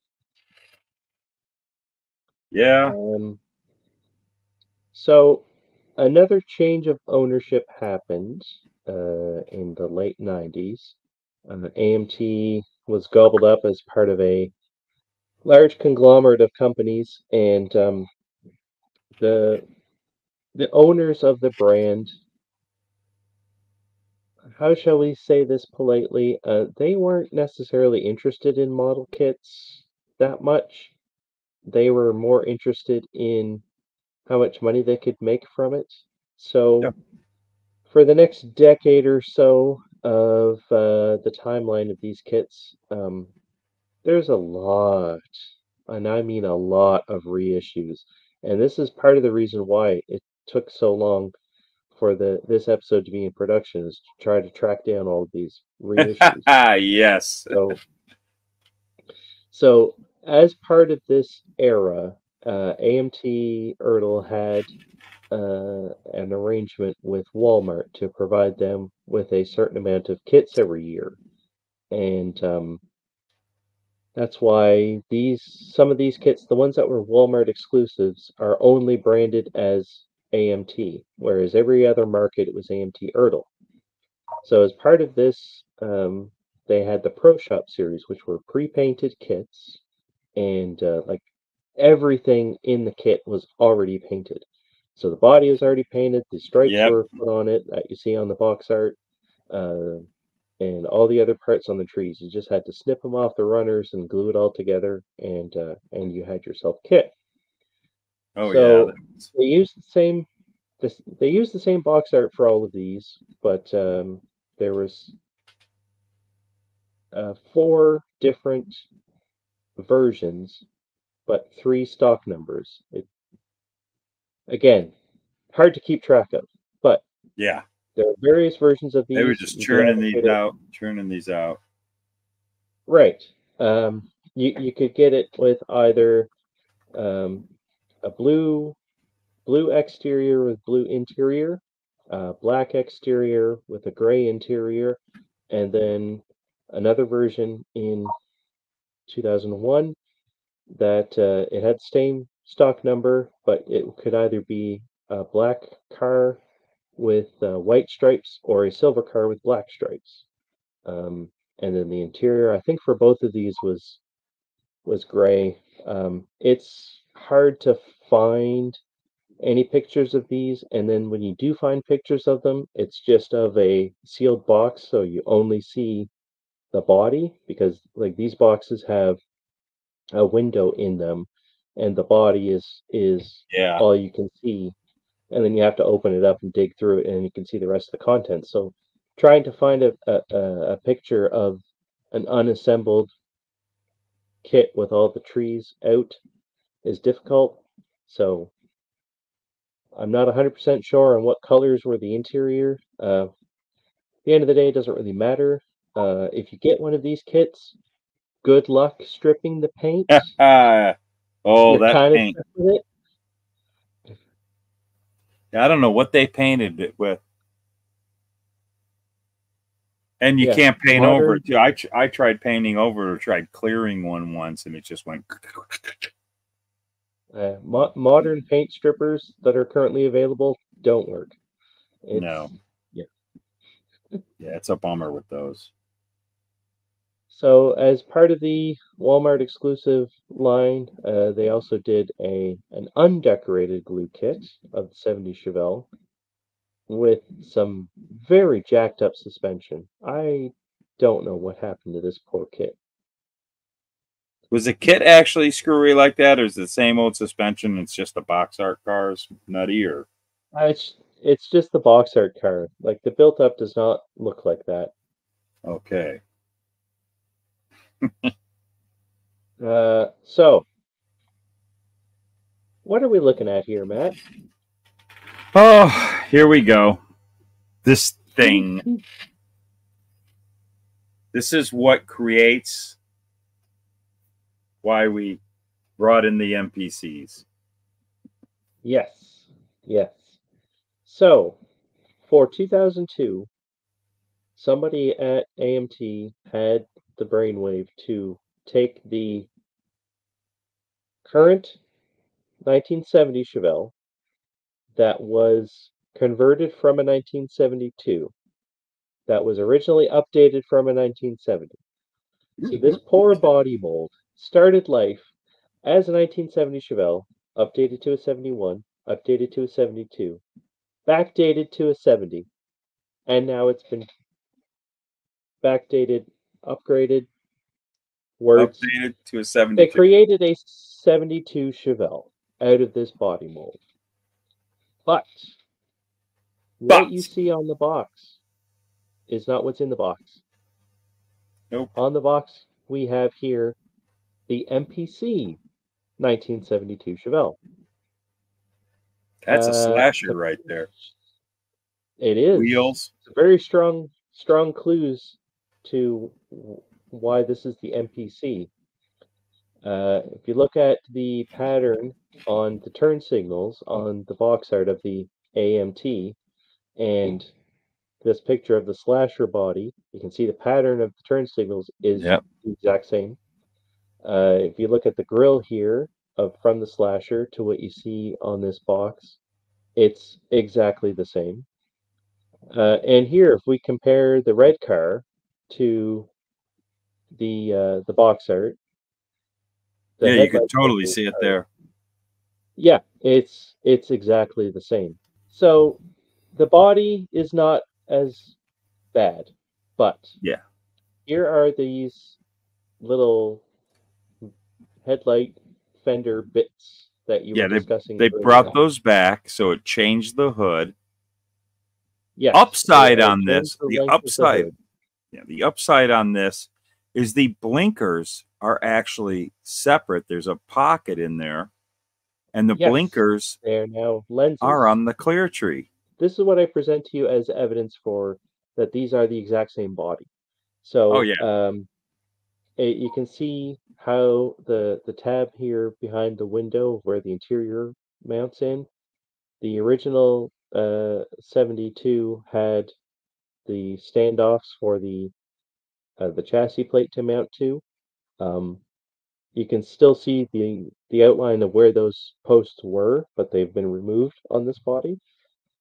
And then you can see the engraving on the underside of the hood.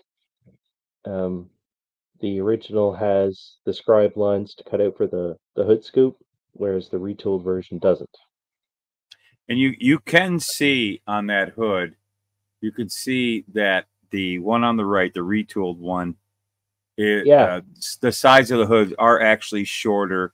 Where you look at that one that's painted blue underneath, I guess the sides go farther closer to the tip because of those pieces, which makes a retooled more accurate in that regard. I want to caution you, dear listener, dear viewer, if you're squeamish at all, this next slide is going to be a little bit painful. It may frighten the faint of heart and small children. Yeah. This is what AMT gave us for a retooled 1972 Chevelle.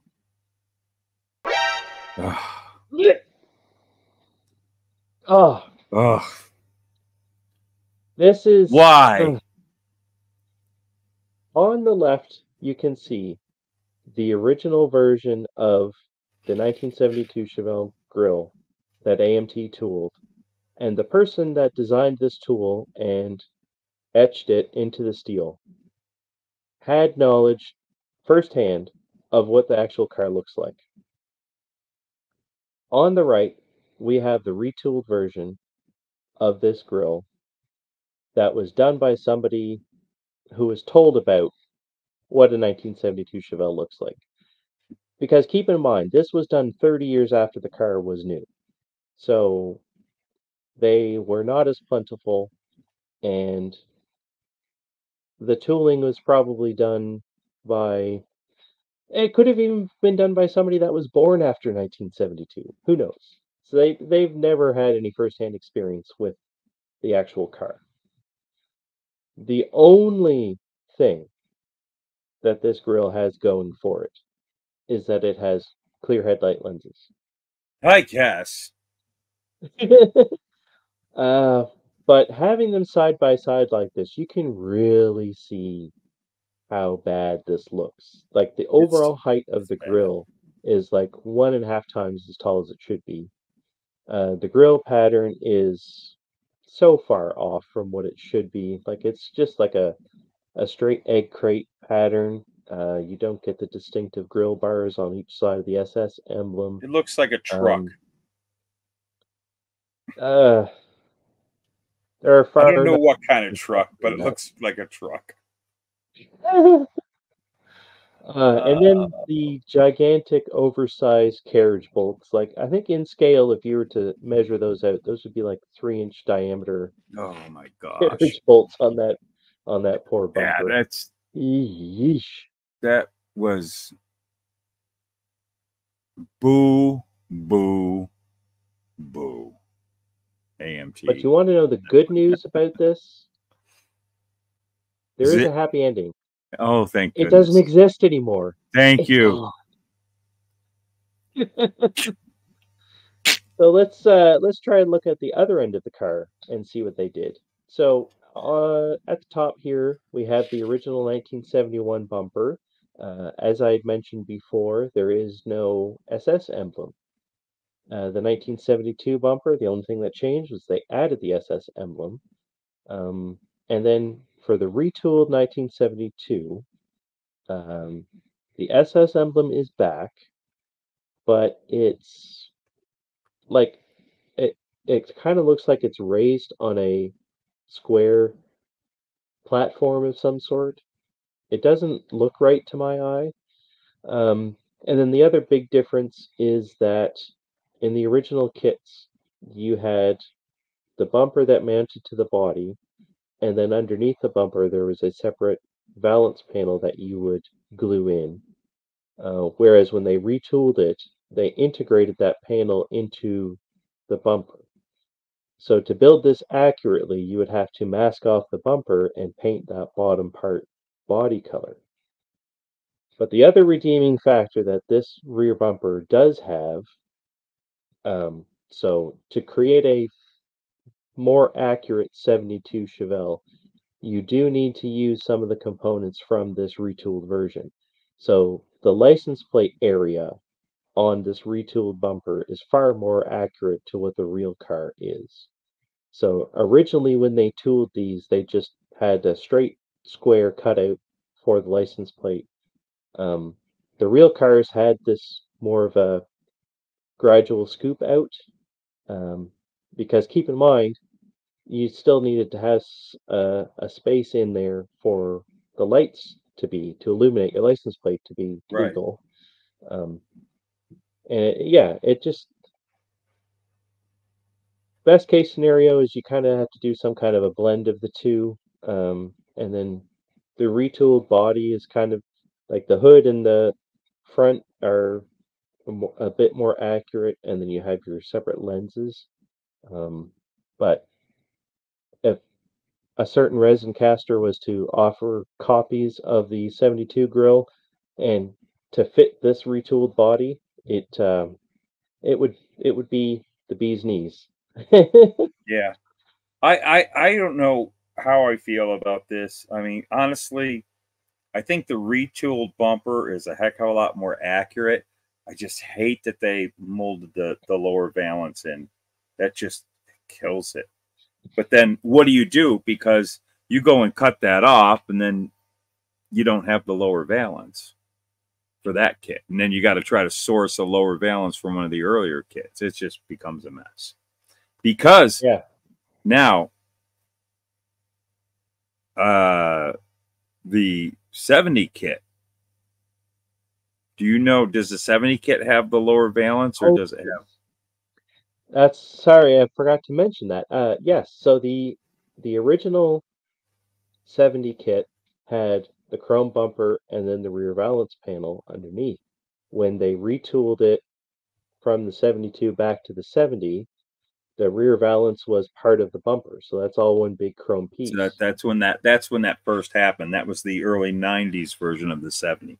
That first 70s. This is essentially a further modification of the 70 bumper. The best that I can figure out from all the research that I've done, and what makes the most sense, because of the sheer amount of reissues that AMT did during the next 10 years or so of the 69, 70, and 72 Chevelles,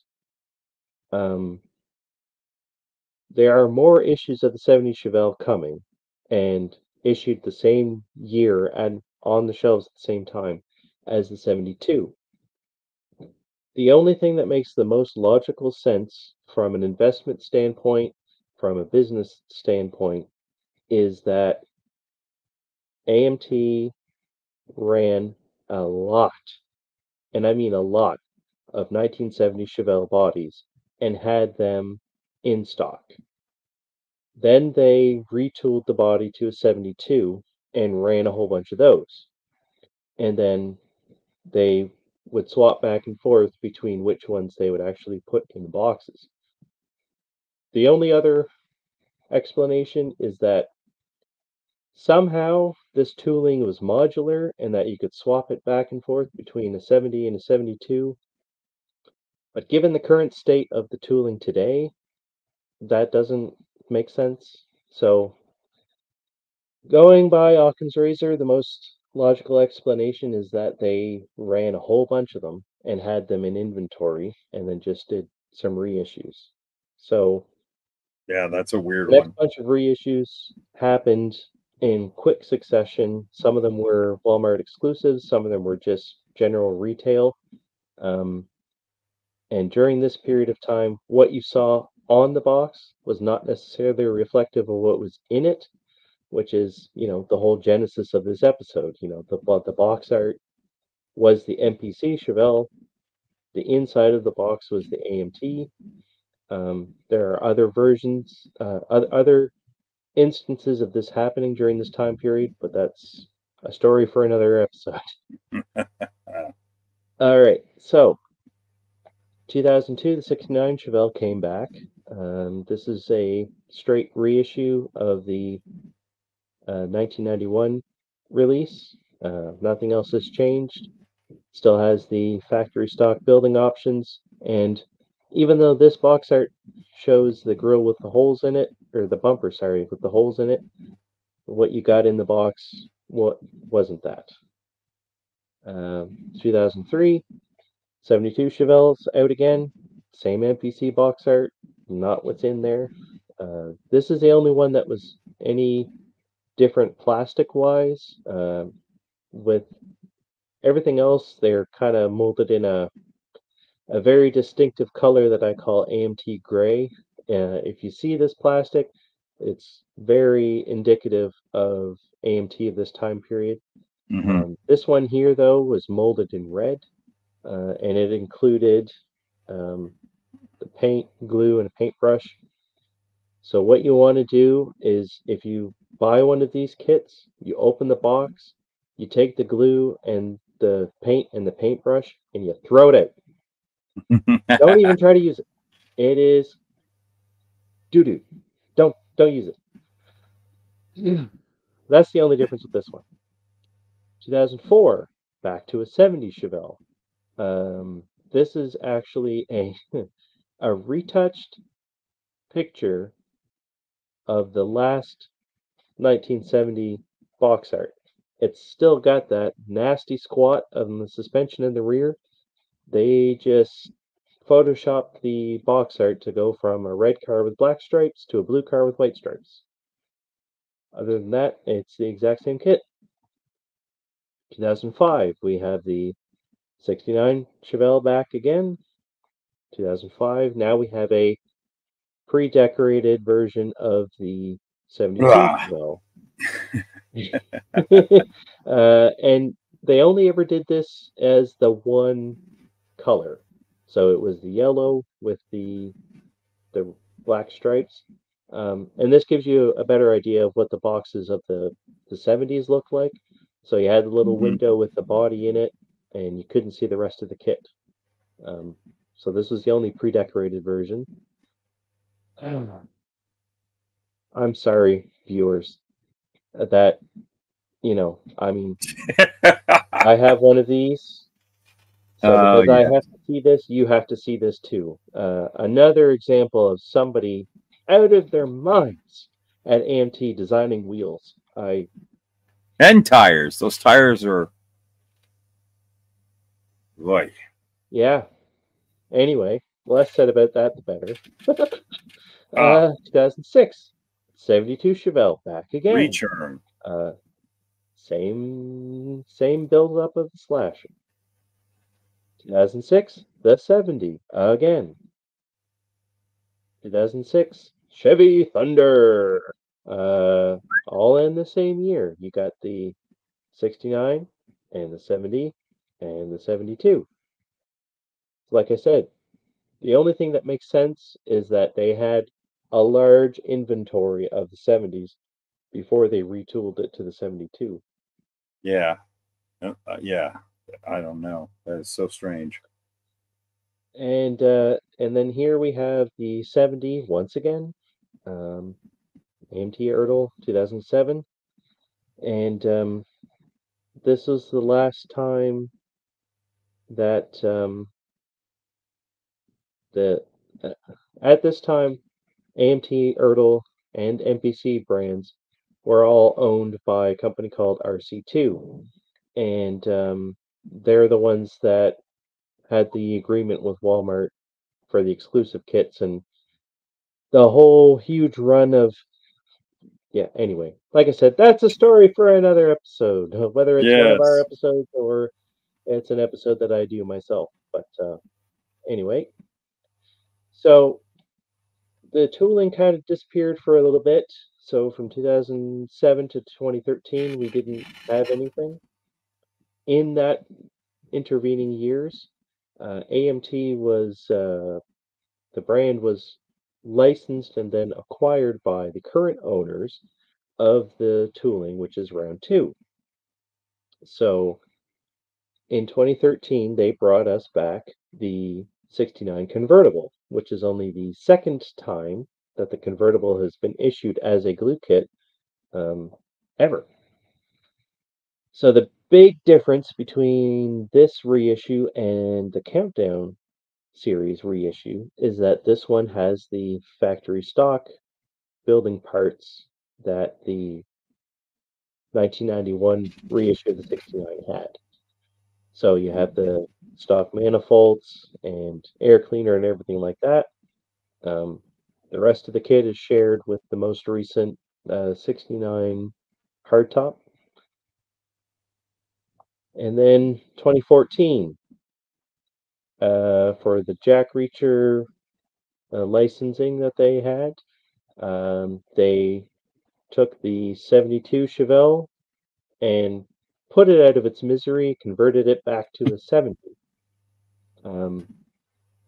There is not a lot of discernible differences that I've been able to figure out between this version and the 94 to 2002 version of the 70 Chevelle. I think the only difference is the extra bracing at the front. I have reached out to Steve Goldman, who is one of the model kit line managers at round two, and I've asked him about the 70 and 72 Chevelles. And from what he has told me, they have the 70 Chevelle. They had to do a little bit of maintenance work to the molds to be able to produce it again. So I think that's why that added bracing is there. But otherwise, this is a return of the 70 from the 90s retool. So you get the rear bumper with the integrated balance panel and the cowl induction engraving on the hood. Everything else, though, is the same, although this only has 4 Magnum 500s in it, not 5. Oh, good thing they corrected that. Yeah. Because it was getting me confused. Well, I mean, it was kind of almost like AMT's version of the Golden Wheels opportunity, right? Like you collect your wheels and then you can redeem them to put in another kit. Okay. We'll go with that. Also of note that I forgot to mention, my apologies, dear viewer, the original 70 annuals still had the rally wheels with center caps as a building option, although by the 1970 issues they only had the smooth hubcaps, not the cone ones. When they retooled this kit in the 90s to bring it back to a 70, those wheels were gone. So you only got the Magnum 500s and the wheels of which is said less the better. So this is molded in white, and it finally has the graphics in the box to build what's on the box. So that's a bonus. Oh, excellent. 2018, they brought back the 69 Chevelle again.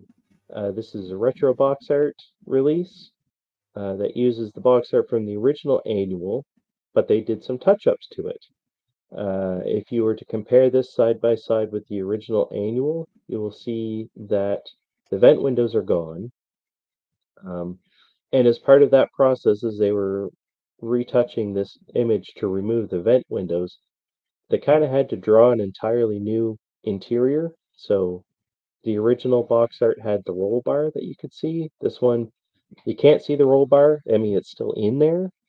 But Differences between this and the original annual would be the tail lights are now the chrome without the transparent red inserts, and then also the front bumper has the holes molded closed with the turn signals, and then there's the factory stock building options, which the original annual didn't have.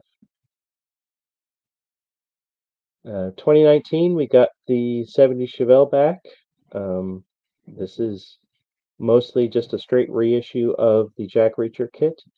The only difference is that this one now has pad printed tires. Other than that, it's pretty much the same thing. And then earlier this year, not too long ago, like within the past couple of weeks, the John Wick kit has come out, and this is the exact reissue of the previous with the green car on the box. But there's an extra little chrome tree that has the torque thrusts on it, and although the tires are just as on the box art, they are pad printed BF Goodrich radial TAs. It's the exact same mold as the previous one that was pad printed as Goodyear. So it's not the tire isn't actually a radial TA, but it's pad printed. And then otherwise, there's all the decals are included to be able to build John's car. So you have the hood stripes and the license plates, but there are also other license plates on the decal sheet, and it has a whole bunch of gauge decals and everything. So it's still worthy of picking up, but if your goal is to build a 1970 Chevelle, and you have the option between this and the previous reissue, it's the same. There isn't a whole lot of difference other than, the torque thrusts that AMT's been throwing into everything lately, and the BFG labels on the tires. But other than that, it's the same kit. Voila. Yeah. So the Excel Super Ram intake manifold and everything are still in this kit. They're not in the instructions. They're not called out on the box art anywhere, but the parts are still on the trees, so you could still use it. And the horrible wheels are still in here too. So this kit actually comes with 3 sets of wheels, which is, that's a bonus. Oh, good.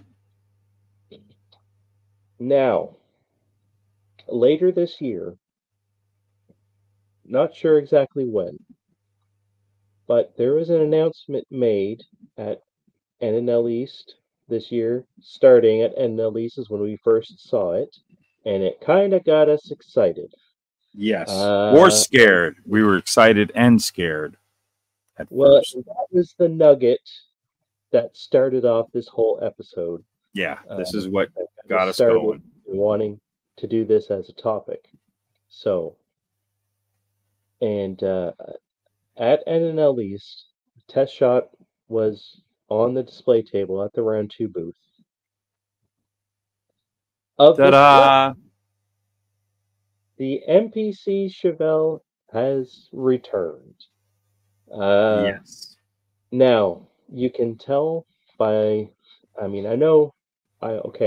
this is quite washed out because it's all shot in white plastic, but this is definitely the MPC kit. Yes. So you can see they are not bringing back that AMT abomination.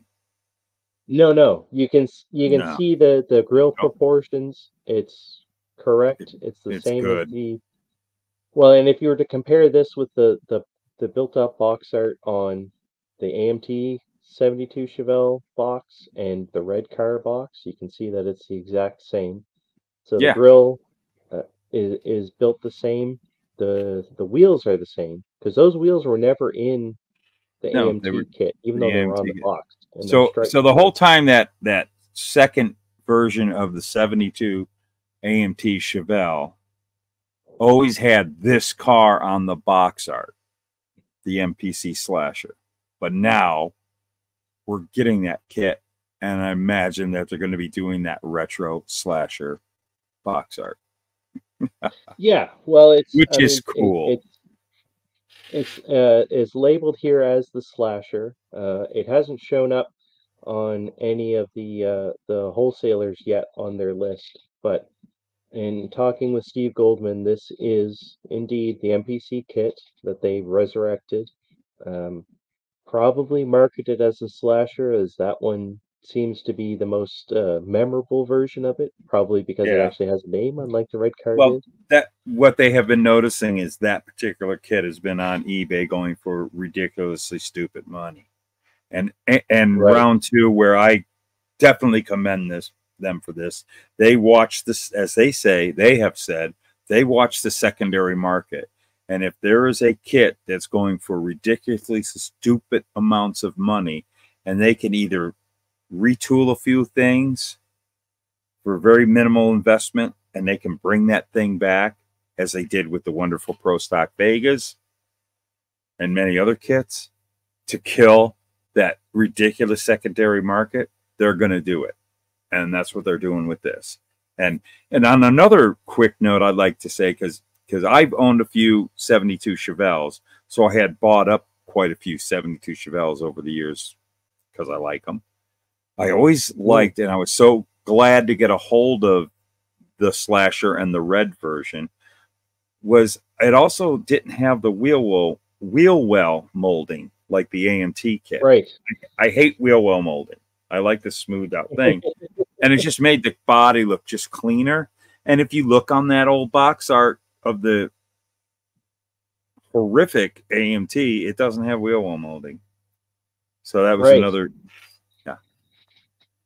false advertisement. Well, and in talking with Steve, the reason why this kit hasn't been seen in 40 years is because one of the tooling inserts has gone missing. So one of the engine trees had to be retooled to be able to put this back out. Wow. Now, I don't know why 22 years ago it was more economical for AMT to take the 70, convert it to a 72, than it was to recreate this missing insert to put this out as a 72. Well, I can answer that. Maybe that was the original plan, which is why they used this kit as the box art. No, I don't think so. I can tell you why they're able to do it now and they couldn't do it back then. 3D imaging. It's very inexpensive, and it's just recently in the past year or two that 3D imaging has gotten very affordable and easy to do now, where they can take that tree out of an original kit, 3D scan it, and create the new molds. They couldn't do that 3 years ago. They can do it now. No. Because this is something that Salvino's JR Models is now working with that they couldn't do before. That's why that's starting to happen. Okay, yeah. I mean the first big splash that AMT made with that technology was when they reissued the International TranStar cab over truck. That kit had been so inaccessible for so many modelers for so long that they scanned an entire kit. They tweaked a lot of the molding, made some changes, made some updates, and were able to reproduce an entirely new tool. And with that, they started doing other things. So that's why we now have the 64 Chevelle back. Yeah. The Nova wagon kit. The 68 Coronet. That 69 the 69 Judge, the 69 GTO that I was so thrilled. Yep. Finally getting 65 the 25th GTO, version. yes. Oh yeah. It's been wonderful. All the great cool kits that are coming back that have been even gone longer than, I mean, they have been impossible to find. When I started in the mid 80s, they weren't around, and we're finally getting kits. These are kits that I've dreamed of getting a hold of. That's why, you know,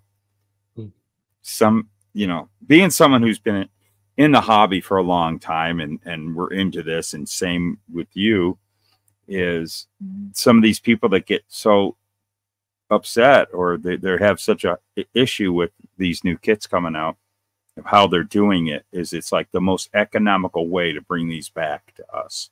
And I am thrilled. I'm happy, because you're not going to get a new tooling of a lot of this stuff.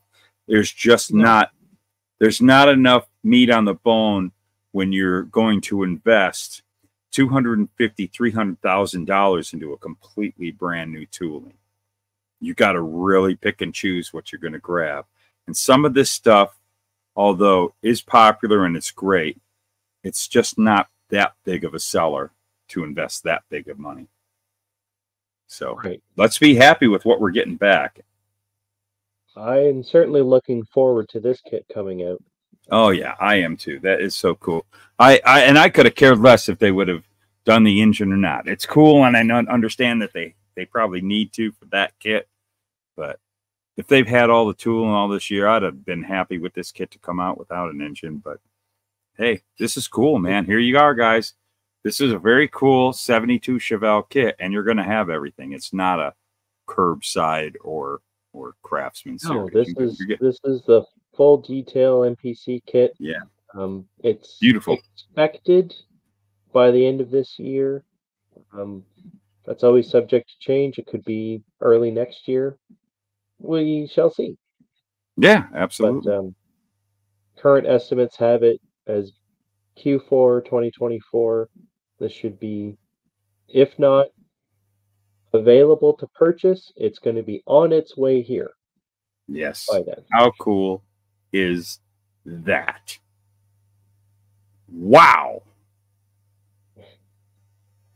So what an episode. I hope everybody enjoyed following me along on this story and my little indulgences and going off on a side track. Oh, no problem. Full circle together. Yeah. You know, I even learned a few things. You doing your research, I didn't realize a couple of things, and it's, you know, this has been a very popular series of kits for many, many years, and a lot of questions. A lot of people didn't understand why this and why that, or why not.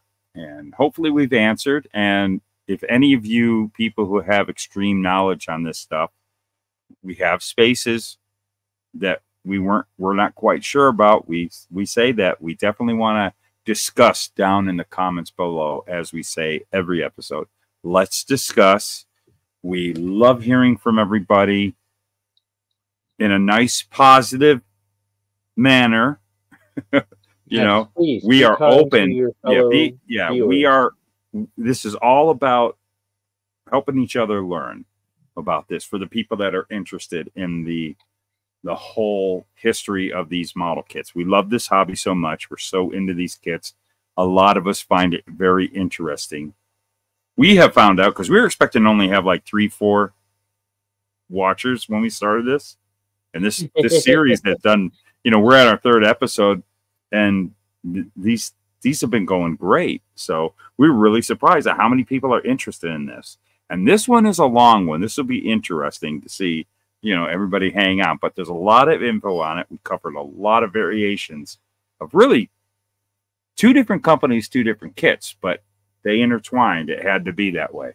So we kind of went a little against our rules of how we were going to shape this show, but this really made it neat. I mean, we had a lot of fun putting this together and looking forward to it. And it's cool. It's just like, it's the right time for this one, because again, we always like to kind of do the genealogy of a kit that's either like the John Wick version just came out, and the fact that we had the slasher announced. So it was perfect time to delve into this. But when I started the research on this, I was not expecting there to be 54 versions of this kit produced. So keeping track of all of those and finding accurate information on them was kind of what held this up a little bit. So yeah, it was it was a wow. It was. We've been working on this, and we've been working on this for a while. We've been doing a lot of group texts with Craig. Craig has been so helpful with putting this together, and you know, it was definitely worth all the hard work. I mean, you definitely put in a lot. So it's probably time for you to take a nap now, right? Yeah, a little bit. Now that I've got all this knowledge out of my head, I can forget it and start learning on the next episode. Oh, yeah. Now, everybody, if you're all aware, Chris has a wonderful website called The Sprue. In the description below, there is a link to it. Go check it out. There are so much more information on this that he just put out the written article of this series. And it looks like, is that something, Chris, that you're going to do all the time whenever we cover something? You're going to also have a written version? Yeah, that's the idea. That's awesome. The episode that we did kind of went a little backwards because I already had the article and I updated it and we did our episode based on that. But moving forward, if it's not a topic that I've already covered, because the article ends up being essentially show notes for the video component. Right. So it goes into a little bit more in depth. There's some more pictures, like I've showed the differences in some of the trees and the different components that you know, we couldn't cover on this episode just strictly for length. So yeah, go take a look at that. Check out the Sprue, and I'll tell you, it's there's a lot of really great articles on there. He's been doing this for a long time, so he's compiled so much information that we're going to be going to the Sprue to pick stuff out. So good thing we know the guy who's doing that, huh? We got it in. Yes. Awesome. Wow. Woo. All right. Well, we better put a cap on this one. This one was a long one. Chris, I'll tell you, thank you so much. This was a lot of fun, and this is a lot of great Thank you for having me. You worked really hard on this. It's as much your show as mine. So, you know, I could not do this without you, definitely. And you could probably do this without me. So no, I can't do the editing. You're well, the yeah, top man for that. That's why we make a good team on this. And everybody, we want to hear how you feel about how we're doing the show. We want to hear good stuff, bad stuff. You know, want to keep going forward, making this show better every time. So I want to thank you all for watching. And Chris, you know, you're the one. Run it right on out. Close this one out for us. So everybody, do yourselves a favor. Go check on your Tamiya Extra Thin. Make sure that the lid is screwed on tight, because that stuff has a tendency to run away on you. But thanks everybody for watching, and here's the producers.